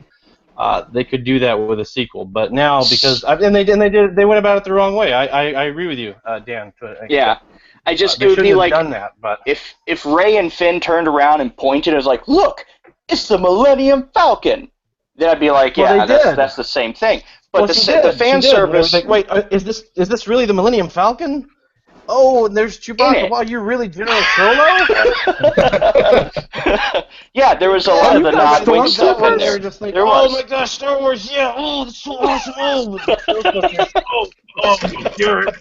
Everyone is a part of it. Disney is great, Sony sucks balls. Am I supposed to be paying for this? I mean, if we want to talk about a good sci-fi original that came out this year instead of Star Wars or Ghostbusters, we could talk about Star Trek Beyond, because that movie was actually good. That was pretty good. Well, it was, not to go off on a tangent, yeah, it was most like the, a friend I saw it with, she said it was more like the original show, and I'm not. It was. Yeah. It definitely was. Yeah, so. But anyway, so Ghostbusters, huh? How about that? You guys are fine. I'm letting you. You guys you're talking, and I'm okay with it. So. This is I think it's important to point out this is a conversation. We're not making fun of each other. We're not hacking into each other's accounts. Maybe not in the video. Wait till I start typing. But no, I think it's these are important things to talk about. We can have a difference of opinion about this and still be fans and acquaintances. Okay, but hold on. Sadly, some people take it too far. One of my biggest gripes with the new film, and this is like totally not against like fan favorite characters or the fact that it was a remake or anything like that. What was going on with the continuity of that film? There wasn't a lot of time stamp there. I mean, Holtzman making things like overnight kind of thing. Yeah. But to be fair, we'll take out. There was a bunch of stuff cut. Let's take out the bad timeline. All right, we'll ignore that for a second. I want to point out the first time that they roll the Ecto-1 out of the garage. And that it starts with a far shot, and you can actually see, because there was two Ecto-1s for this, A car and B car. Yeah. Ryan, you're totally familiar with that. We saw the B car in New York. And the B car. Yeah. So the B car has the light bar on the back. Far shot, you can see the reflection of the red and blue behind the car. Cut to the car pulling out. Suddenly they're gone. Cut to the hood ornament, in which you can then again see the light bars on the back. It literally went from A car to B car, which have super, super different features about them, in one scene of them driving down the damn road. And nobody was just like, oops. It's a minor thing. It's not minor! It's minor. Remember in the original movie, whenever all the stuff is falling off the building and you can see the cardboard land on the wooden post and it just bounces off TV? Get rid of those movies, damn it! I don't want to see Ghostbusters again, son of a bitch! I mean, even the original Ghostbusters, the scene where Venkman and Dan's character, they're walking in, and the whole "you don't look that good." It's when they hire Ernie. Well, then there's a bunch of other stuff that happens, and then cut back to them being in the uniform, and that's when we see Peck. So, I mean, we can nitpick about everything in both movies. I mean, we look how Ernie Hudson has been treated by Sony for 30 years. It took 5 years for him to be on a poster, and they still leave him out of posters. Yeah. you mean that guy from Oz? You mean the guy from The guy from Crow? Yeah. Ew, Crow. What a dumb movie. the guy Sorry. from Wasn't the he hand in- that rocks the cradle? Yes. Wait. It was the guy from Airheads, right? Oh, that's right! Come on. What a dumb movie that was, too. I ain't But it was farting on no awesome. snare drum. What other shows has he been in? He's in Gracie and Frank, or is it Frankie and Gracie on Netflix? Yeah. I don't know. I've never seen it. Yeah. I want to. I think he's Lily Tomlin's love interest. So That doesn't surprise me. When Stars did the Torchwood relaunch, he had 2 episodes on that. oh, good. Oh yeah. Someone could just pull up his IMDb page or something. I don't know. And just be the Good, but it's more fun to just guess. Google. It's magical. We'll just wait for the next Sony leak, and then we'll find out what they're. Oh, all the WikiLeaks. Oh. I'm not going down that hole. I will never. No. Those I were a lot of refuse. fun to read, though. No, they weren't. They killed my child. Sony did think, oh I- no, they're a I- business and they want to make money. I think the question here is: Are people upset because of the Sony emails, or are they upset because the Sony emails were right? Yeah. It hurt. Like, I'm sorry. I barely got started in about 20 minutes of it one day at work, and I had to stop because I'm just sitting here going, well, I don't know how I feel about anything anymore. Yeah. Actually- I like Ghostbusters. I'm sorry. Did Oh, Jessica wow. Thaxton just join this? Oh, well, Jesse appeared. Jessie. Let's see if her video is gonna work. Cause there it is, Jessie. Hey, we see you. Is she gonna talk? Hang on. We can't hear you. We can't hear you at all. I don't know what's going on. Oh my God, she's just making dumb Oh, she faces muted at the herself. monitor. Plug your microphone in. I don't know. It's great. We can't hear her, and all she does is make faces. She is Holtzman. She literally. Oh. We love you too. We love you. Can you hear me now? Yes. Yay! All right. I guess my headphones won't work. Womp womp. Did you plug it in the hole? Well, Did you plug it in the hole? Listen. Hey. I'll turn into Ed McMahon if we need to. Hey, Jesse, since you're the latecomer and since there might be people here that don't know you and people watching on the interwebs, who are you and where are you from?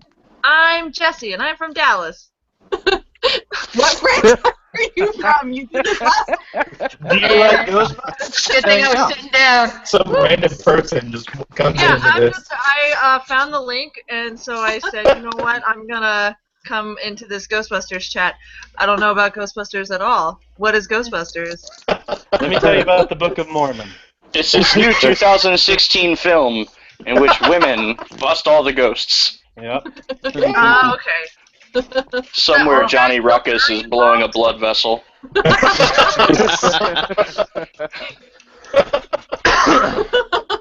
You know what?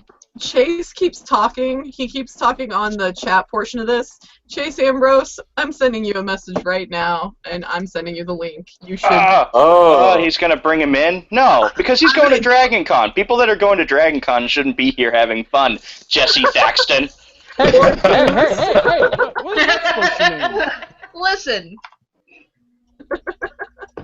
Listen, silence. Listen, I won Miss Listen, Universe you know that? contest. It's not Miss Universe, it's her universe. Whatever. Just shouldn't they be giving you con patches for your friends for random things?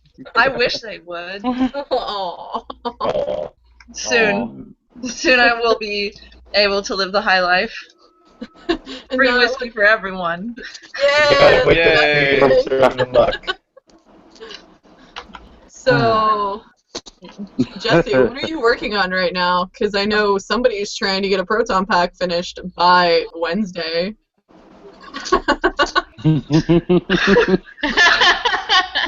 Maybe I'm shoving a button into my throat work. Giggity. I'm really glad somebody did that. I would have been really disappointed. Yeah, it's not going to be a complete year at Dragon Con because there's multiple people that can't go. So. Yeah, you guys suck. I've been since 2013, so. I was gonna try to go this year, but instead of going to New York, wah wah. I went and only time going. Yeah, I went to LA and Yeah. I have to shoot a wedding for my family. Weddings are stupid. Camera? Yes, with my camera. Oh, I good. may be from Texas. But I just want to put that out there. I'm a photographer. Here, let me. I feel like in Texas, y'all's cameras just look like guns still. Mm-hmm. They do. Oh, I got my gun camera mixed up with my regular gun.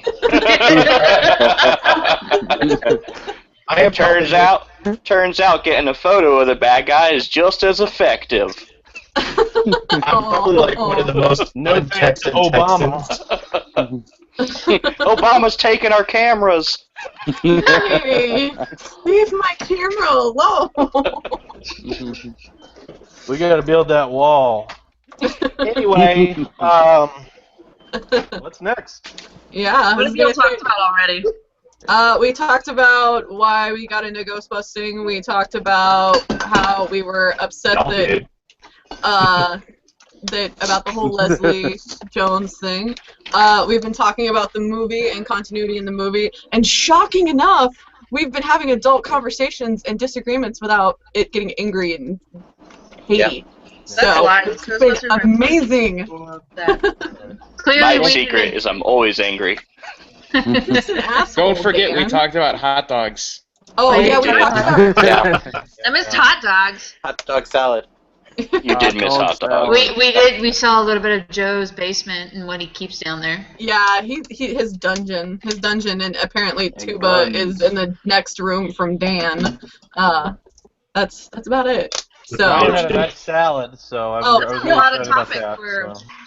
like an hour and a half-ish. Oh my gosh, I'm gonna go to work in 8 hours. Oh, yeah, don't remind me. I'm up at 5 for work tomorrow, so. Oh, that's awful. I eventually have to find work again. Oh. Oh, that's a bummer. Well, Poor look, Goose. it's because I got into an accident back in February, which screwed up my arm really badly. Oh, jeez. Oh, no. Yeah, it broke it in 4 places. However, I've had money from my settlements to go to LA, go to Comic Palooza, go to Mississippi Comic Con, go to Dragon Con. Yeah. All the important stuff. Oh, right. I got So, silver lining. could you say that you're not exactly drowning in debt right now? Actually, no. I had enough. Oh my god. So, 7 people died. Just get it out. Just get it out there, you know? Because it didn't faze me. It didn't faze me, fortunately. And my debt issue is not an issue because I had enough to clear that up, so. Oh, good. Huh. Yeah, for you. So Ghostbuster. I've been a big fan for a while. I guess that Ivan I don't Reitman know. guy is funny. I don't know. Yeah. I Until got this Sony cool blow screwed up. him over. I'm just going to show a picture of my pack from now on. Yeah, I was gonna your say what? that's all that matters. Your pack. Oh, okay. Let me bust up my proton pack here. Yeah. Look, I have a synchrotron. Hey. Oh, Wait. You're all blurry. It froze. All right, hold it. Yeah, I was gonna say, hold it up again and hold it still, Jesse. No. Ooh, that is gorgeous. It's a color. I can't see it. She's moving too quickly. Oh, Wow. nice. That's These pretty. lines sound to you. Yeah. Great Wow. light. Thankfully. Everything else is heavy as balls. And then balls are heavy. Jesse is Bowling balls. we went on an adventure last night and we bought a thing for her to make a torch like Holtzman has, Oh, yeah. but she can drink out of it. Nice. Oh. What? Important things for Dragon Con. Right. Yeah. Somebody on the reboot page, they they made the blowtorches, but with LEDs, so they can that like. was Chase that was Ambrose. Amanda. That was it amazing. Nice. Another shout out to Chase. Hey, I sent him the link. He's Yeah, more that's than a shout welcome out to to- join. I'll shout out to the girl that did it, Amanda. Chase Ambrose probably doesn't have the technology to get into this chat. Still on a Razr phone. Oh. No, Nokia brick. He's gonna. I still have one somewhere. All right, so I think we might want to wrap it up. You guys are kind of getting quiet. I don't know. What do you want to talk about? Well, Fun? somebody give me something to talk about, God damn it. I was gonna say you're gonna start ranting about something. Extreme Ghostbusters. Ooh. Okay. Extreme Ghostbusters? When are they ever going to put it on DVD? They already have. They already have. Where? Other countries. Twice, yes. In Region 2. Yeah. Is it one of those things where I'm lucky if I find it on eBay for sale? You can actually find it fairly cheap on eBay, and there's a lot of the unauthorized editions too at conventions. That's all the episodes that they've actually transcribed from the DVD set that are pretty decent. I'll say something controversial. I really liked the reboot. Couldn't stand Extreme Ghostbusters. Hated it. They're like the same damn thing. They're not at all the same thing. Yeah, one is animated Burger King's Club, and the other one is live-action Burger King Kids Club. Hey, it's Well, not I Burger love King Burger Club. King. It's Pizza Club. Because Pizza Hut or one of the pizza companies did the promotional thing for it. I don't know. Fuck it. I thought they did Burger King too, but yeah. Did they? Shit, I failed. Whatever. Look, I don't remember seeing Kid Vid in any of the episodes of Extreme Ghostbusters, so I don't know how you Kid Vid. He was in the background. However, Kid Vid was cameoed by Holtzman. Zing. That's accurate. That was a good one. I really like Ghostbusters. I feel like it's like just kind of setting into everyone. Like they're just thinking longer and longer about the Burger King Kids Club. You're like, oh god, that was just them with proton packs. Oh, I don't care. I actually not morally like Extreme opposed to it, Ghostbusters, so I had no problem with that one. I've only seen like 1 or 2 episodes, like the one when all of the Busters showed up and surprised Egon, and it made the kids all jealous. Yeah, those 2 or 3 episodes were great. Yeah. But I've never actually seen the rest of them. I think I saw the first one, and then that episode, and that was it. I watched them always right before school as a kid. It was an awesome, awesome childhood. I think everybody can agree that Back in the Saddle was the best episode. Oh yeah. Oh yeah. Didn't he pull out the original equipment? Oh yeah. Yeah. At first, the original Busters used the new packs, and then they were like, "We just like the old stuff." So this stuff ain't cool. Or however it talked. There's a dialogue where the old Ghostbusters said, "God, I hate this reboot crap pack." So they went back to the original, and there was an argument with some of the fans of the new Extreme Ghostbusters. That may be in my head, or something that on Twitter. I don't know. Oh no, Jesse, what happened? There's 2 of you. There's 2 of you now. Oh no! Weird. Wait, there's multiple? The real one. Can the real Saxton please step up? What's from the upside down? Did they both have video? No. Yes. Okay. No. Because that would froze. be weird. Yeah, one just froze. I'm gonna bounce that one. Bye-bye. Yeah. I'm sorry, doppelganger. Maybe the internet doesn't like it when you try to multitask. with Yeah. 8 tabs. I don't know. Jesse, It's weird. I'm The gonna internet apologize. doesn't like a lot of things. If I eject you and it won't let you back in, I'm gonna apologize because we're about to see the magical powers of Google Hangout. Um, never mind. I survived. Luna Mars mentioned, how about you guys talk about the new games that have been released? Tabletop video. Oh. Can we talk about Slime City for a second? Because that game is baller. Like, oh my god. That game is so much fun. Like, if you haven't played it, it's probably the second best Ghostbusters video game ever released ever. Like, it sucks that it out of let's see, Commodore 64, NES. Genesis is pretty good. Sega Master System. Sega Master System. Well, then there was New Ghostbusters 2 and Ghostbusters 2 for the NES. Yeah. New Ghostbusters 2 is awesome. Yeah, it is. It is pretty good. So are you including all of those in your list? I sure as shit am. Okay. I mean, if I'm gonna keep building crap from a movie that's 30 years old, I might as well like pay homage to the shit that came after it for the 30 years. You know. I sent a copy of that game for PSP to somebody a while Joe's back. got it right. Yeah. Joe's got it right. Can I just ask when this game is going to get some backwards compatibility love? Never. Get Steam. Get Steam. Get it on and PC, download it. man. Yeah. I'm trying to also think. enjoyed Slime City. It's a fun game. It's a lot of fun. I need to get started on that one. The only problem with Slime City is that you will like inevitably hit a point where you end up having to spend real money on it. Which it's only $10. That's just fine. $30 later. Yeah, pretty much. Especially when they're doing their like $2 deals or whatever. I'm like, haha, yeah, no problem. Does anybody have the table? Puzzle fighter game? Are we playing it? Are we playing it right now? The cell phone one? What was that? I don't know. That was me pulling up the silly game to look at. The board game. Hey, so I what do did have the board game. So when you said the one that was backed, what did you guys think about that? Because I haven't actually played it yet. Like, what's that? I know the board game that was It's a lot of fun. By David Barrier or whatever it's called. No, the Cryptozoic one, right? Yeah. Yeah. The Cryptozoic I haven't. one. Yeah. I actually have not played that game yet.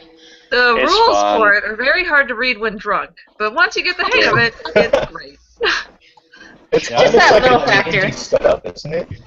The board game I actually have the biggest gripe about, to be honest. Yeah. I want to really love it. I feel like there could be a lot more still there. I'm hopeful for this expansion that's coming out, but I feel like part of it is just like wasting time fixing slime off yourself, and it doesn't feel as much as Ghostbusters as I'd like it to be. Like it's just. You mean kind of like the remake? No. We get it. We get it. So it is kind of like D&D then. No, it feels more like a zombie game. You know, like it feels like Zombie side. hordes of ghosts coming out, and it doesn't really work as nice as I thought it could be. Yeah, I've never played it, so I don't know. I just anybody- bought it because money. Does anybody? Great though. Yeah. What's up, Joe? I was gonna say, has anybody played the new video game, or like the Xbox or PlayStation? No. Are you talking about the that- one that the company went belly up and blamed it on? Yeah. The one that looks like everybody's it's saying like nope. It's the one that looks like it should be a mobile device game. Oh yeah. Yeah. No, Yeah. that game is awful. It is so clunky. Basically, it's just a reskin of Sanctum of Slime. Like I was gonna it's Sanctum ask, of Slime. That's Yeah. what All they it looked needed was that the with Jeep where you could play spin better around effects, again. yeah. Shoot. Yeah, you could spin around some, so like it made it more difficult to control your clunky character. So no, that game was just atrocious. Like everything from the beginning, the character design, the idea behind it, it was just like, all right. Like the new movie, am I right?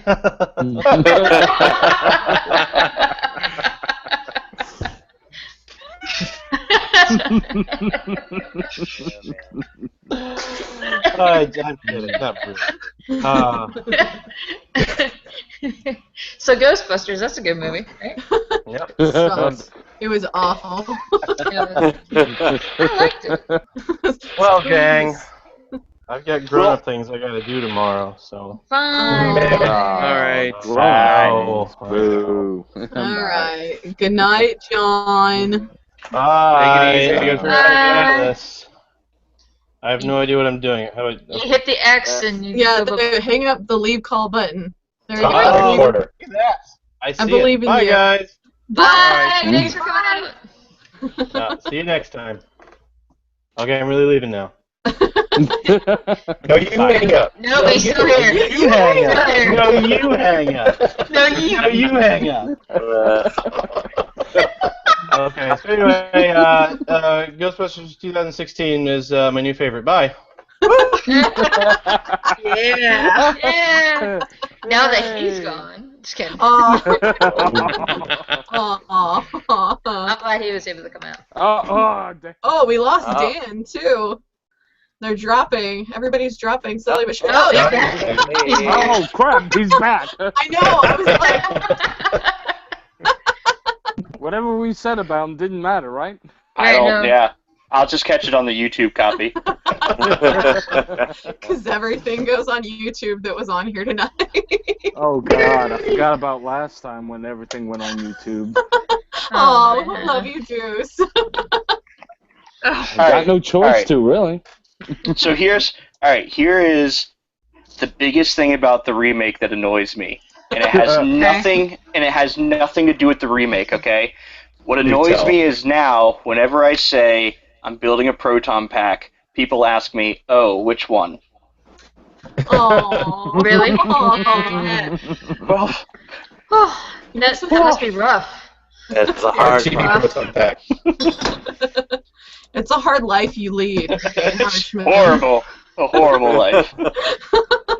So I'm gonna be honest with you guys. The new proton pack, I wasn't really on board with it until Paul Feig posted that photo on Twitter of what everything was. Mm-hmm. And then I saw all the names of all the parts, and what was really cool was it was like when my real life job met my hobby. Oh. So, I mean, I kind of got to give it a little love where it's due, but I'm really also looking forward to get my 84 pack done. So. Yeah. Someday. That kind of happened for me. It was like when we all saw the photos. Initially, when the uniforms came out on Twitter, it was like, oh my God, thank God they're not wearing tight skirts and their boobs are hanging out. Great. And then they showed packs, and it was like, what the hell is this? And I was kind of disappointed. But when you stop to actually look at it and to make one of your own, it was like, whoa, this thing is way more detailed and way more, I guess, intense. And I think I actually enjoyed making the reboot pack versus the other packs. I don't know if it's because I made so many of the classic packs. So it's like, I don't know. I like the new one. It's a pain in the ass to make right now because there's no kits or anything like that, but it's a lot of fun. I think as somebody that's a newbie that I will admit I did this last time. This is a piece of my pack that I have sitting up above my desk right now. Someday when I have the time, I will actually, I will totally admit I went ahead and put the money down for the Novos kit. I'm going to go ahead and try one of those because you know what? Why not? I think it's going to be a really gorgeous thing. They did a good job on the TK kits. No, they didn't. Yeah, the real question is, when are they coming out with it? Well, no. So that's the 5 years from now. They said that the production, like, you know, it should be in winter of this year. If it's anything like the TK kits, it'll be next year. And that's fine. I was expecting that whenever I did everything. That being said, I still like the original Proton packs better. I still like the 84 packs because I feel like there's just I don't want to say a higher level of detail to it, but there's a lot more things going on. And I've sat there, I've sat there and I've watched Jesse work on the reboot pack, and I've watched Derek work on the reboot pack, and the misery and the pieces and how crazy and the welding the boxes and everything. Don't get me wrong, I've watched all this happen. For me, I still like the 84 pack better. Well, this one. That's I like this. You can't come at me with saying there's more detail. It's like, no. I like them both, different regards, but I ended up deciding to do the reboot pack because the strap structure doesn't put as much strain on my rotator cuff. It's more strain on the lower back, which is ideal for me. As weird as that sounds. No, Funny, it plays most with the lower back with me, the 84 pack. Yeah. I know a lot of busters who have back issues, and yeah, the 84 pack does give them a little bit of grief. I think what's his name? Doesn't matter. Yeah.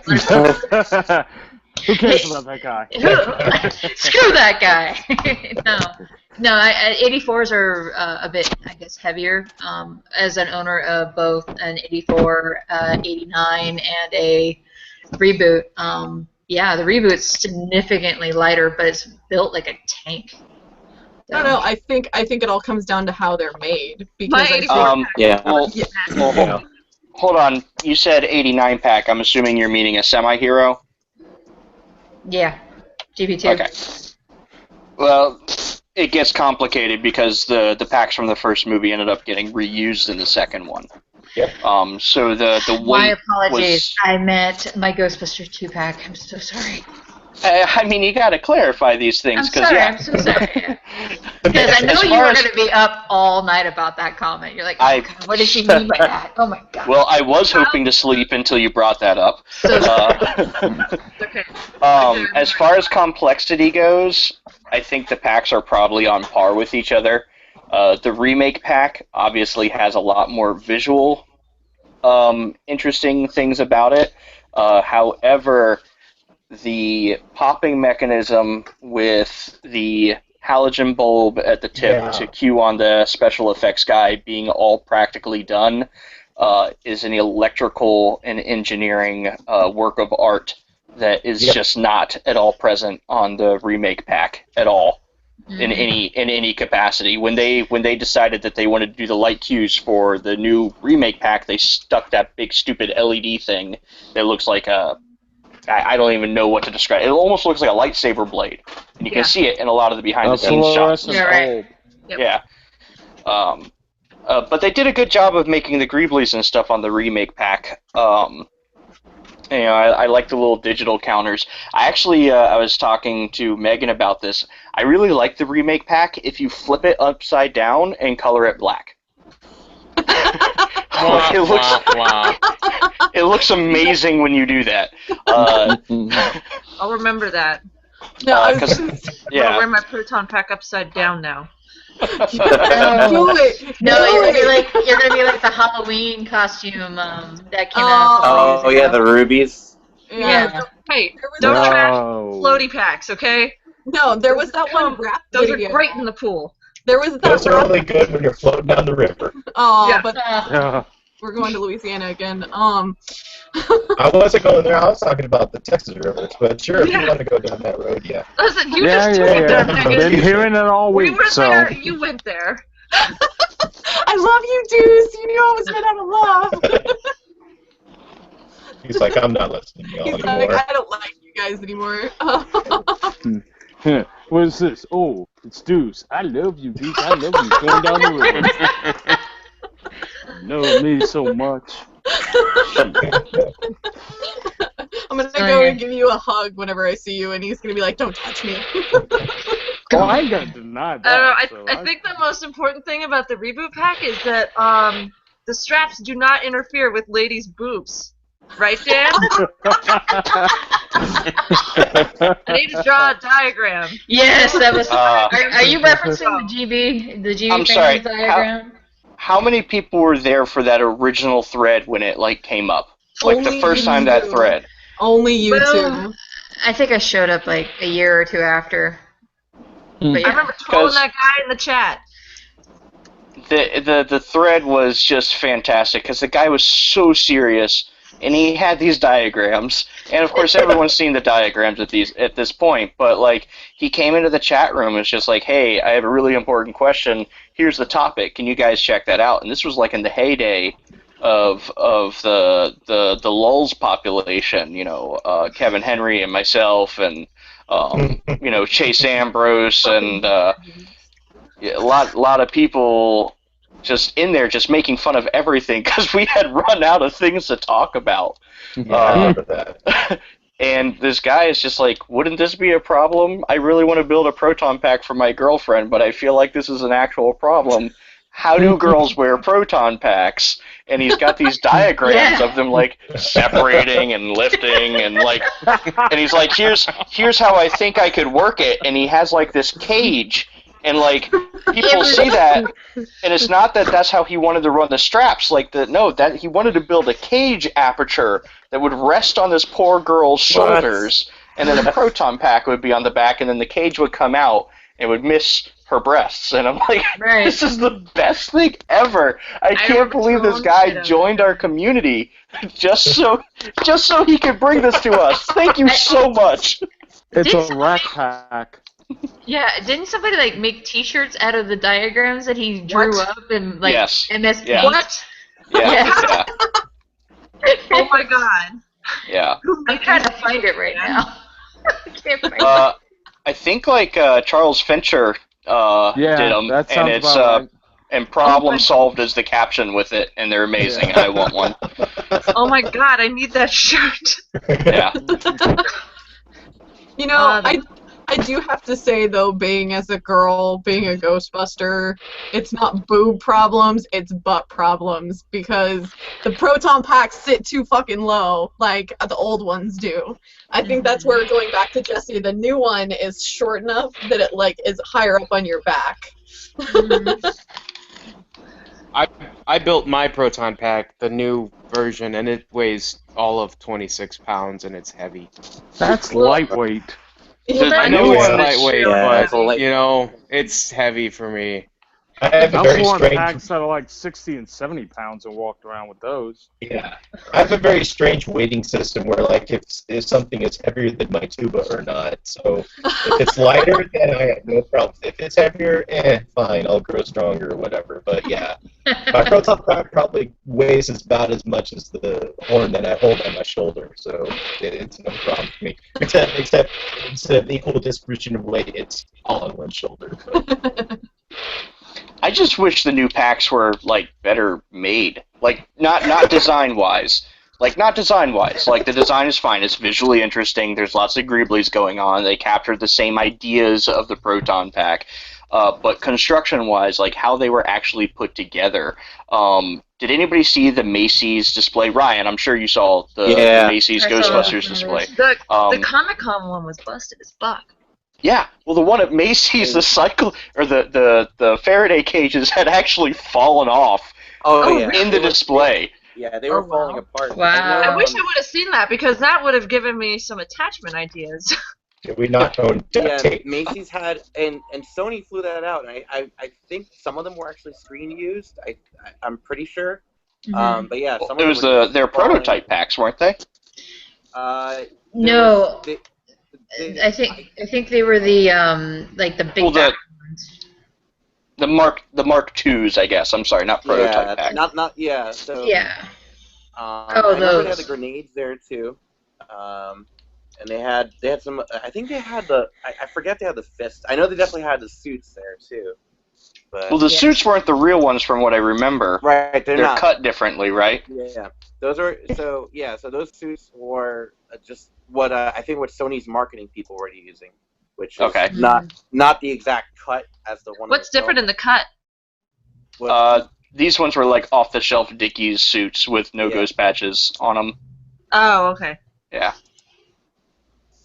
But I was everyone I had talked to that handled one of the remake packs was incredibly disappointed, especially knowing that like the original Ghostbusters packs, as they sit from '88, are just sitting exactly the same at archives right now. They have not changed, and most of those parts are the parts that they used in '83, which was pretty impressive. Would you say that those circulated as much as these have, with the change in marketing? Oh yeah, absolutely. Yeah, they circulated a lot. We had the photographs show up from an '84. I don't know, expo or tour or something like that of the proton pack, and then them being in Planet Hollywood over the years and changing Planet Hollywoods over the year. They showed up in Indianapolis for a while. They showed up in Minnesota for a while. I mean, those things have been bloody well everywhere. And and they were constantly touring, especially with their tenure with Planet Hollywood. Yeah, well, it makes you wonder too about the construction, if they kind of just figured, like, because like there's a whole part where the little pistols pop out, you know, and that was all added directly extra, you know. That I mean, there's some practical effects there, but not. There's some, the reboot pack that was at Comic-Con this year had a portion of those mechanisms in the pack. The spring outdoors. So the thing that was added was the guns themselves, but everything else was there. Yeah, because I know and that pack is like a little bigger than the others. Yeah, that's what I've been basing mine off of, because I built that mechanism. Ooh. Nice. Show and tell. Very cool. Show us. That's cool. It's not done yet. I have to program it still. Right. Don't tease us like that now. Come on. Yeah, because I know Dave Silva of Massachusetts. His pack has that mechanism where one pistol pops out, not both, just because of the amount of space that you could fill within that toolbox. It just won't work. But I like the little video that he did where it pops open and a Twinkie pops out. That was really, really cute. That's awesome. That's smart. Okay, I haven't built my guns yet. But I obviously don't have time for Dragon Con, so I'm going to shove Twinkies in there. Oh, absolutely. You just put it in a Twinkie pops out. Shout out to that, because, shit, that's smart. I was going to say, hey, Jesse, how much do you have left to finish on your pack before you leave Wednesday or Thursday? Oh my god! This is your first. So, listen, most of it's made, it just has to be attached, because it's also modular. Yeah. Duct tape. And then I have to program it. But, I mean, you know, no big deal. I love you. I will be in the studio with you tomorrow night or on Tuesday night. We're gonna get this stuff done. We're gonna cry. It'll be okay. No crying. A con is not a con without. A con is not a con without, like, you know, 2 or 3 sleepless nights, you know, leading up to it. Now, well, it's not a con for Jessie unless she decides to make a costume the morning of, or some other ridiculous story I've only heard about. Did you tell them about your original pack that you tried building in the same amount of time? I built that original pack and it was done. Nope. No, it was not. I remember that pack. I remember it had a lot of black paint and wood. It did. It was a lot of wood. It was a lot of wood. Didn't you have like a hose on it, but the hose didn't actually go to anything? Yep, sure did. You're so proud. I was on massive amounts of painkillers and I gave 0 Oh fucks. god, yeah, no, in the parade I remember she had her little bowler hat on and the darkest sunglasses she could find, and she didn't like wave. Everybody else is like waving and like interacting with everyone, and Jessie is just literally like, that's cool. This is where I am right now, and that's a thing. I damn near lost my voice during the parade the last time I went. Of course, then again, I was running up and down like a damn fool during the entire thing. Oh my gosh, like the Dragon Con parade. I'm gonna miss Dragon Con so much this year. I don't want to talk about it. Well, we're already there, so grab some tissues. Here we go. Like do this together. Come on. I got to go up to the Boston St. Patrick's Day parade. Ryan, you were there, right? I was there. And the the Ghostbusters at the Boston parade compared to the Ghostbusters at the Dragon Con parade are like night and day. Like the ones at Dragon Con are all completely spread out and are like so full of energy. And like after doing the Boston route, I can understand because that parade route is hateful. Like the guys at Boston are all like shoved together at the very front of the column, and then you have 5 more Ectos and like 2 Ghostbusters trailing behind, and that was it. And like everybody's just like, if we jog through this parade, we can get it done faster. And like I got so frustrated, I was in so much pain for Boston that I literally just took off on my own, and I ended up like next to like the Miss America float or something like that. I'm Yeah, not it was sure. nearby. There was like a Superman and Yeah, Batman. they were in cars. Lord. There was a Dalmatian, and they were just like, "Oh, hey, Ghostbuster." I'm like, "Hey, don't talk to me." Yeah, I remember that parade because we got there. We were told to get there really early, and we waited hours in the cold. Just it was ridiculous we were amount of waiting time to actually 4 go. hours. And, 4 hours. Yeah, and by that time, a lot of the energy was drained. I mean, we all did our best that we could, but you know. We wasted all of our energy playing with the Power Ranger guys. That's what happened. or the Star Wars. Yeah. I remember actually one of my favorite moments was when it was all the 501st was right across from us, and a lot of the Ghostbusters just grabbed their lifeguards and turned them on. God. That was my fault. I had the lifeguard sound on my megaphone, and we were doing the posing and everything. Yep, let me sing you the song of my people. Yeah. I turned on the lifeguard sound, and everybody else just turned on their lifeguards. I was like, yeah. It's not Ghostbusters by Ray Parker Jr. It's the fucking lifeguard blaring siren that's actually our theme song. Oh, that's awesome. I'm gonna have to remember that. Yeah. No But, joke. I'm going next year. So At C2E2, we actually use our lifeguards as kind of like crowd control. Yep. So if we're separated and we're trying to find somebody, we'll like sound it. And apparently we pissed a bunch of people off because there were a lot of complaints about us. Beeping noises. Yeah, I don't know. All right. Mine actually works.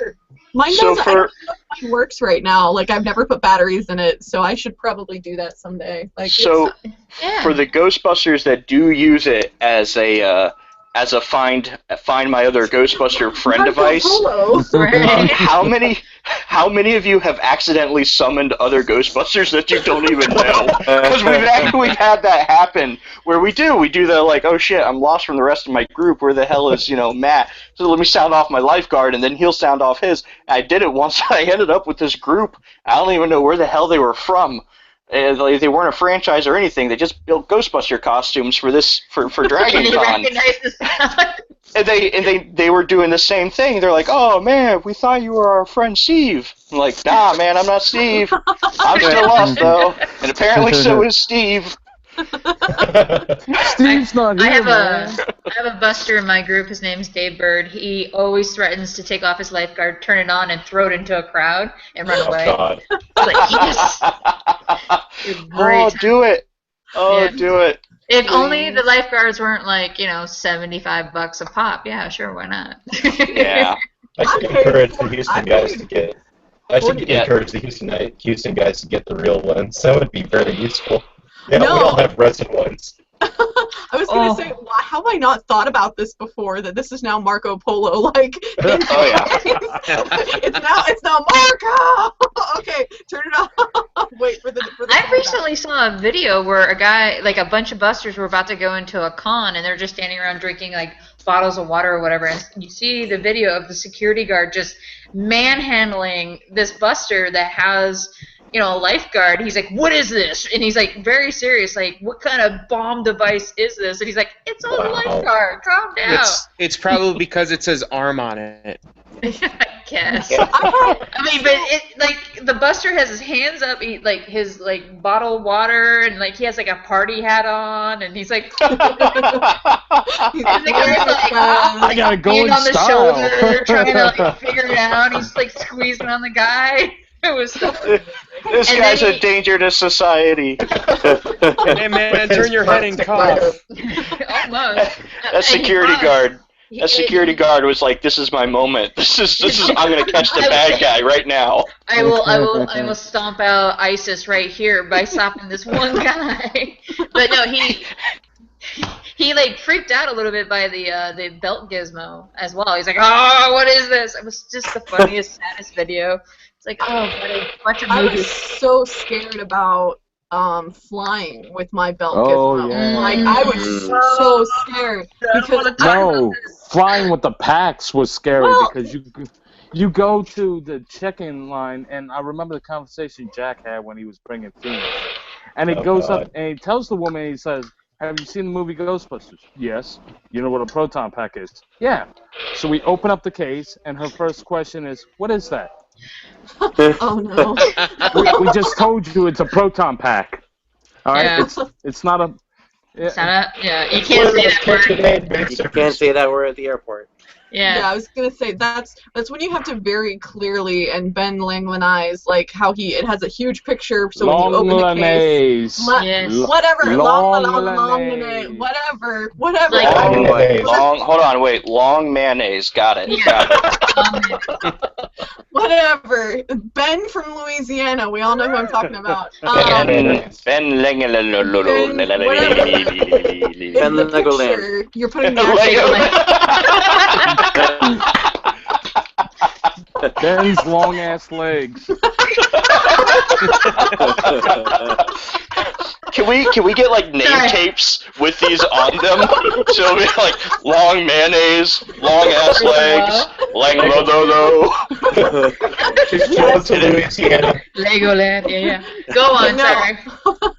I'm Dragon Con next year. This is gonna be a thing. Yes. They all have to say Ben as well. Don't wait to Dragon Con, come to Wizard World in January and do it then. That's the plan. I'm gonna go. I'm also planning to try to go to either Chicago for something that's going on that they haven't said what's going on yet, Slimapalooza, or potentially Boston if other people go. But for the Boston St. Patty's Day parade, but it sounds like more other people aren't going this year. So I'm like, I don't know. If my car is finished, I will go, or if I'm in better shape. But the fact that I could feel the blood pooling in my boots last year from that parade route, like I could, it was like halfway through, it was like, oh, there went the blister, and then I could feel my sock just starting to like get warm and wet. And I was like, oh, it was a blood blister. Cool. And like, wow.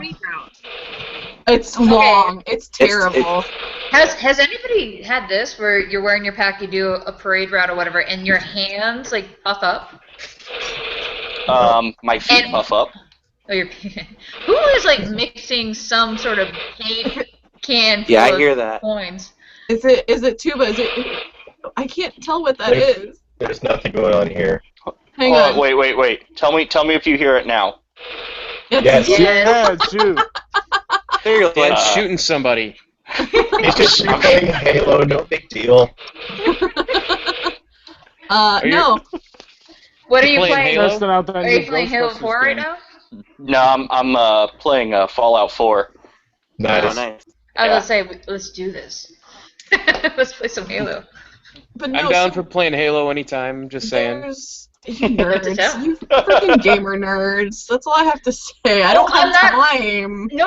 I bought an Xbox One months ago, and I haven't touched it yet. Like, seriously, a whole lot. Like, I bought it. I was like, yes, I played Fallout for an entire weekend. It was like, I wasted an entire weekend on Fallout. I haven't played a whole lot since. Now they have mods, so, like, oh, God.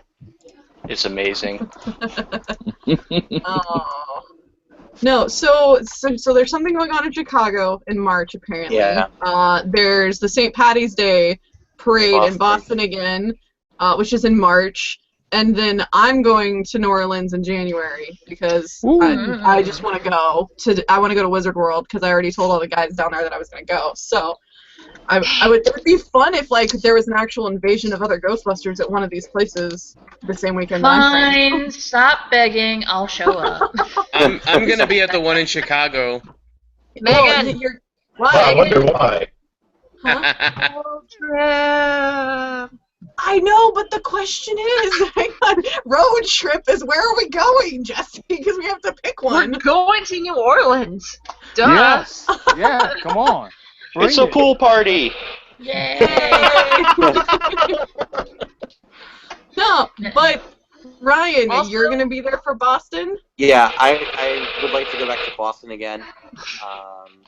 Yeah, that's if I'm gonna do a parade in March, it's gonna be Boston. Alright, pause. Dan. Dan. Every time Ryan talks, Dan cheats.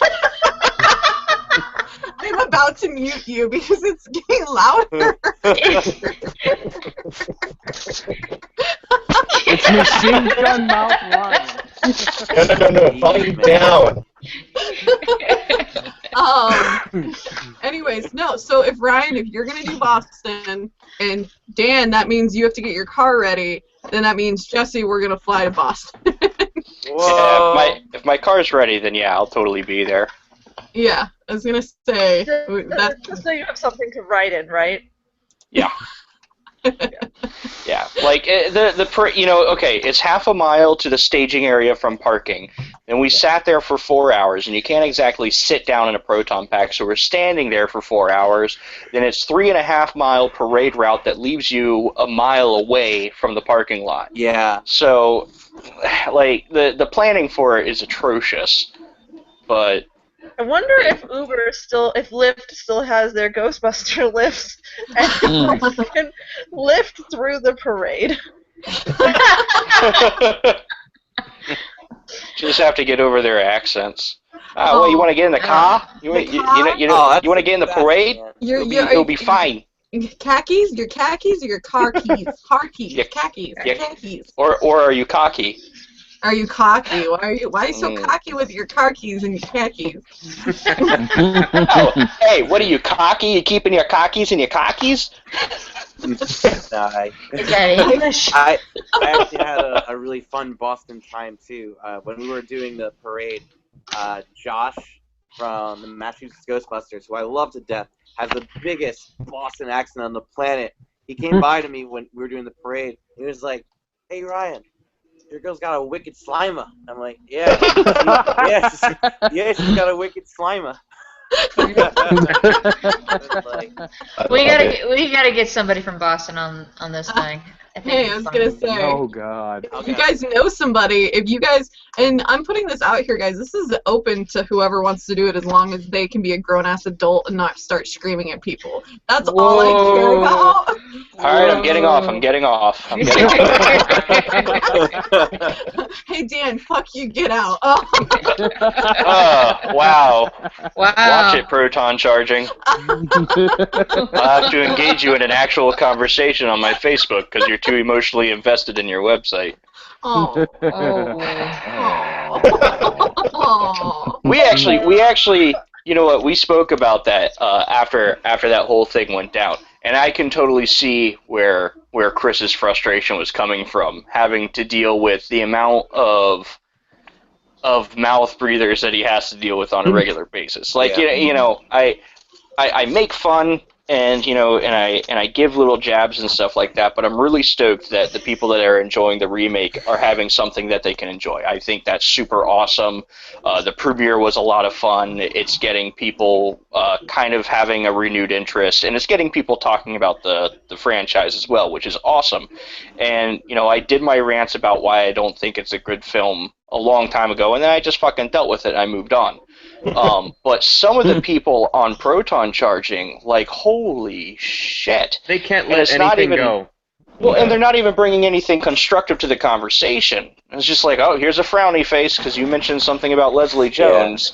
Yeah. And I'm like, that's so And it's not stupid. Charging, too. There's tons of crap out there that people post. Oh, yeah. Tons and tons of crap. Okay. Like, I love Reddit, but reading some Reddit posts with, you see the first comment about Leslie Jones or something, it's pretty sick. And Leslie Jones was by far my favorite part of the film. Oh, me too. She was the only one that had a character arc and a story and stuff, and was acting throughout the film, at least to me. And I thought that was so refreshing, and I actually felt like her character was wasted on this film because she would have been fantastic in a Ghostbusters 3. But I understand where Chris is coming from and his frustration. I just don't think that was the best thing to just start telling people, "Fuck you, get out."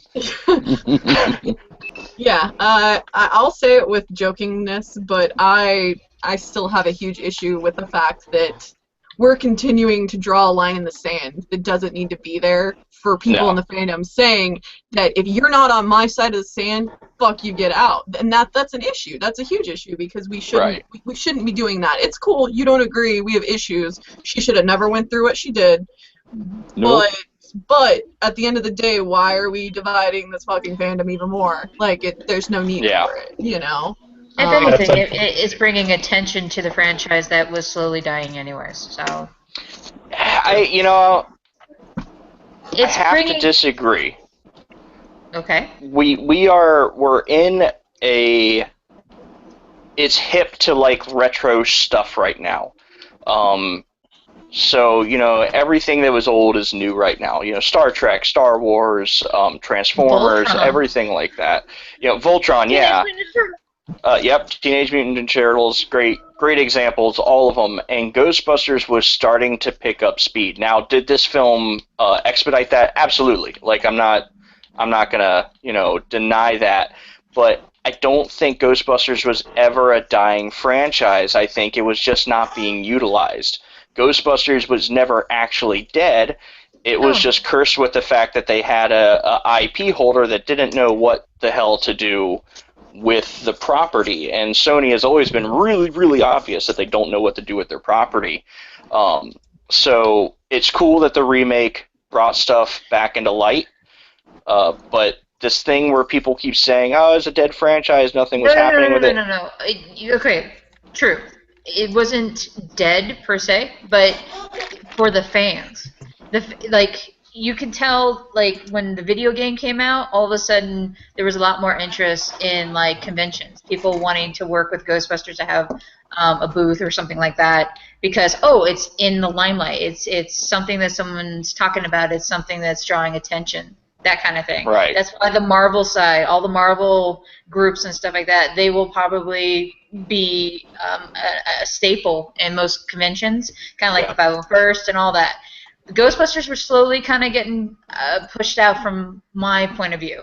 It wasn't really kind of being embraced. But with the reboot, it's like conventions are like, hey, we liked you guys a lot. Now we're just going to bring you a little bit more forward because more people have seen the reboots, and again, it's something fresh, and people are getting more interested about it. But slowly but surely, just like the video game, it will kind of slowly pull away, and we'll just keep doing what we're doing because we like what we do. So interestingly enough, we were actually denied a appearance because we were not the remake Ghostbusters.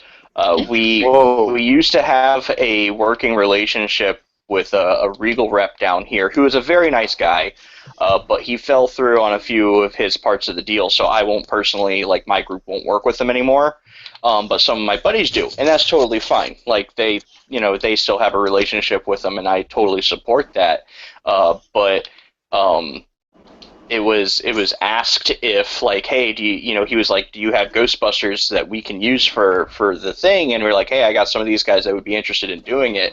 And he was just like, oh, well, we were actually hoping for some ladies. And I was like, well, then call a pimp if you want ladies. God.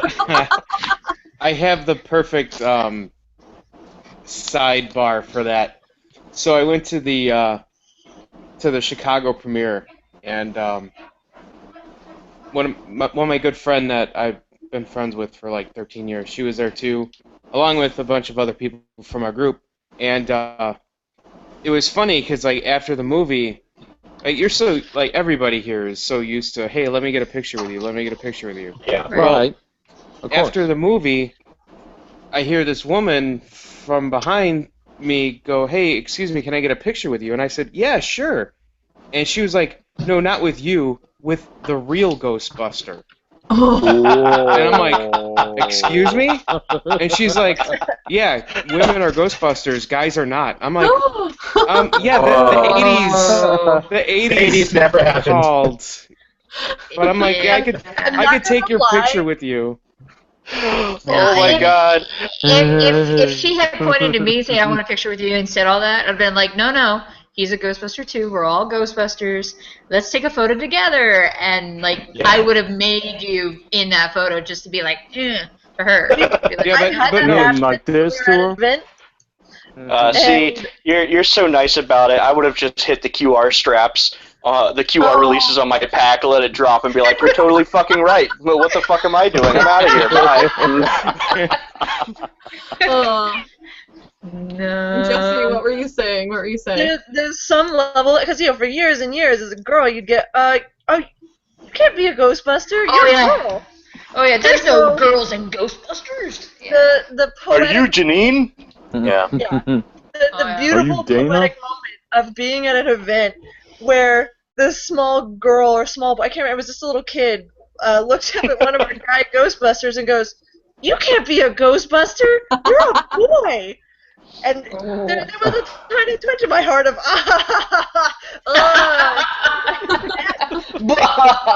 no. I mean, No. Jesse, if it helps you out at all, you still can't be a Ghostbuster because you can't wear a proton pack. It's true.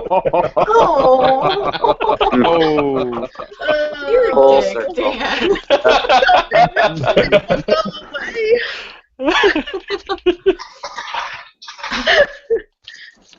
I'm still laughing at myself. I'm sorry, fuck.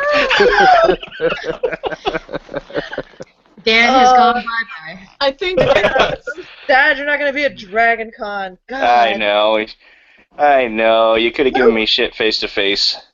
I know. How I thought you were going to say you get who's going to sit on the 10th floor with me and drink tequila until 5 a.m. and then pass out somewhere random? Or totally pass out on the smoking patio. I did that. Or that year that we totally were drinking on a very popular website's credit card. Yeah. The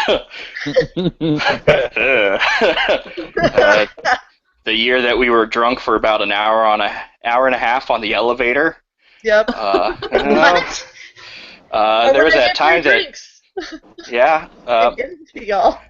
There was the time that Jairus and I almost got mugged. Don't even get me started. I've almost gotten accosted twice inside the hotel at 3 in the morning in the Hyatt. So well, me and Jairus made the mistake. I needed allergy medicine. So like we were like, hey, where's Walgreens? No, we were gonna go to Walgreens, and he was like, hey, it's only three miles away. We can walk it and be back. And it brought us to a really horrible part of town. And we're walking along, and we walk right by this alleyway, and I just look down there, and I notice that there's like 3 or 4 guys just chilling in the alleyway. I'm like, oh, well, that's a thing. And and then suddenly this guy pops out in front of us and is talking to us and is being like really loud and boisterous and acting really, really crazy.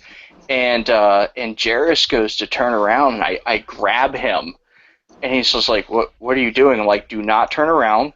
We're going to keep going forward. And he's like, oh, okay. So we just kept walking forward, and we finally got, like, the guy finally left us alone, went away, and we got, like, a block down. I was like, okay, now we're going to turn here. And so we finally, we turn around, and we're coming back, and he's like, why did you not want to turn around with that guy there? I'm like, listen, man, when we were walking along, I noticed an alleyway with, like, 4 dudes in it. The guy was trying to turn us around so we would go back by that alleyway and get jumped. Oh, so that's what they were doing. Yes, James, that's what they were doing. For the record, for everybody that's never been to Dragon Con before, where the hotels is at is not that bad. It just seems to be experiences of every once in a while the random. It's a downtown area. There's no shady downtown. It's not the hotels. It's if you travel away from the hotels that it becomes the problem. Yeah. I've stayed in the Westin the last 3 years, so my life is at 5 a.m. telling some random person on the street to fuck off, and they're like, no, but really, I just want to talk to you about God. I'm like, no, you can go fuck yourself. I'm going. Oh man, I love staying at the Westin. That's such a wonderful hotel. It is. There's 2 foot of towels in the hallway that you don't have to call and ask them for them. They're just like. I know. You get to your room without wetting yourself at the elevator.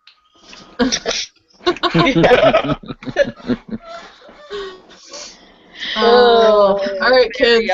We are approaching almost 3 hours. While I love all of you, all of you, I have to be up at 5. So I have to be up at 4:45. High five.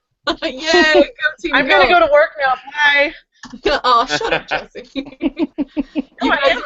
I'm going to the studio with a pair of pants. Yeah, you gotta go make stuff and be awesome and get famous. Alright, so does this mean I can turn the volume back up on my game? I'm about to boot you. I guess. Alright, guys. This was awesome. This was we'll fun. do it again soon. So, this has been interesting. Yeah, to say the it's least. Certainly an good time. experience. Big hearts. Have a good week, and yeah, we'll see everybody soon. Bye, guys. Bye.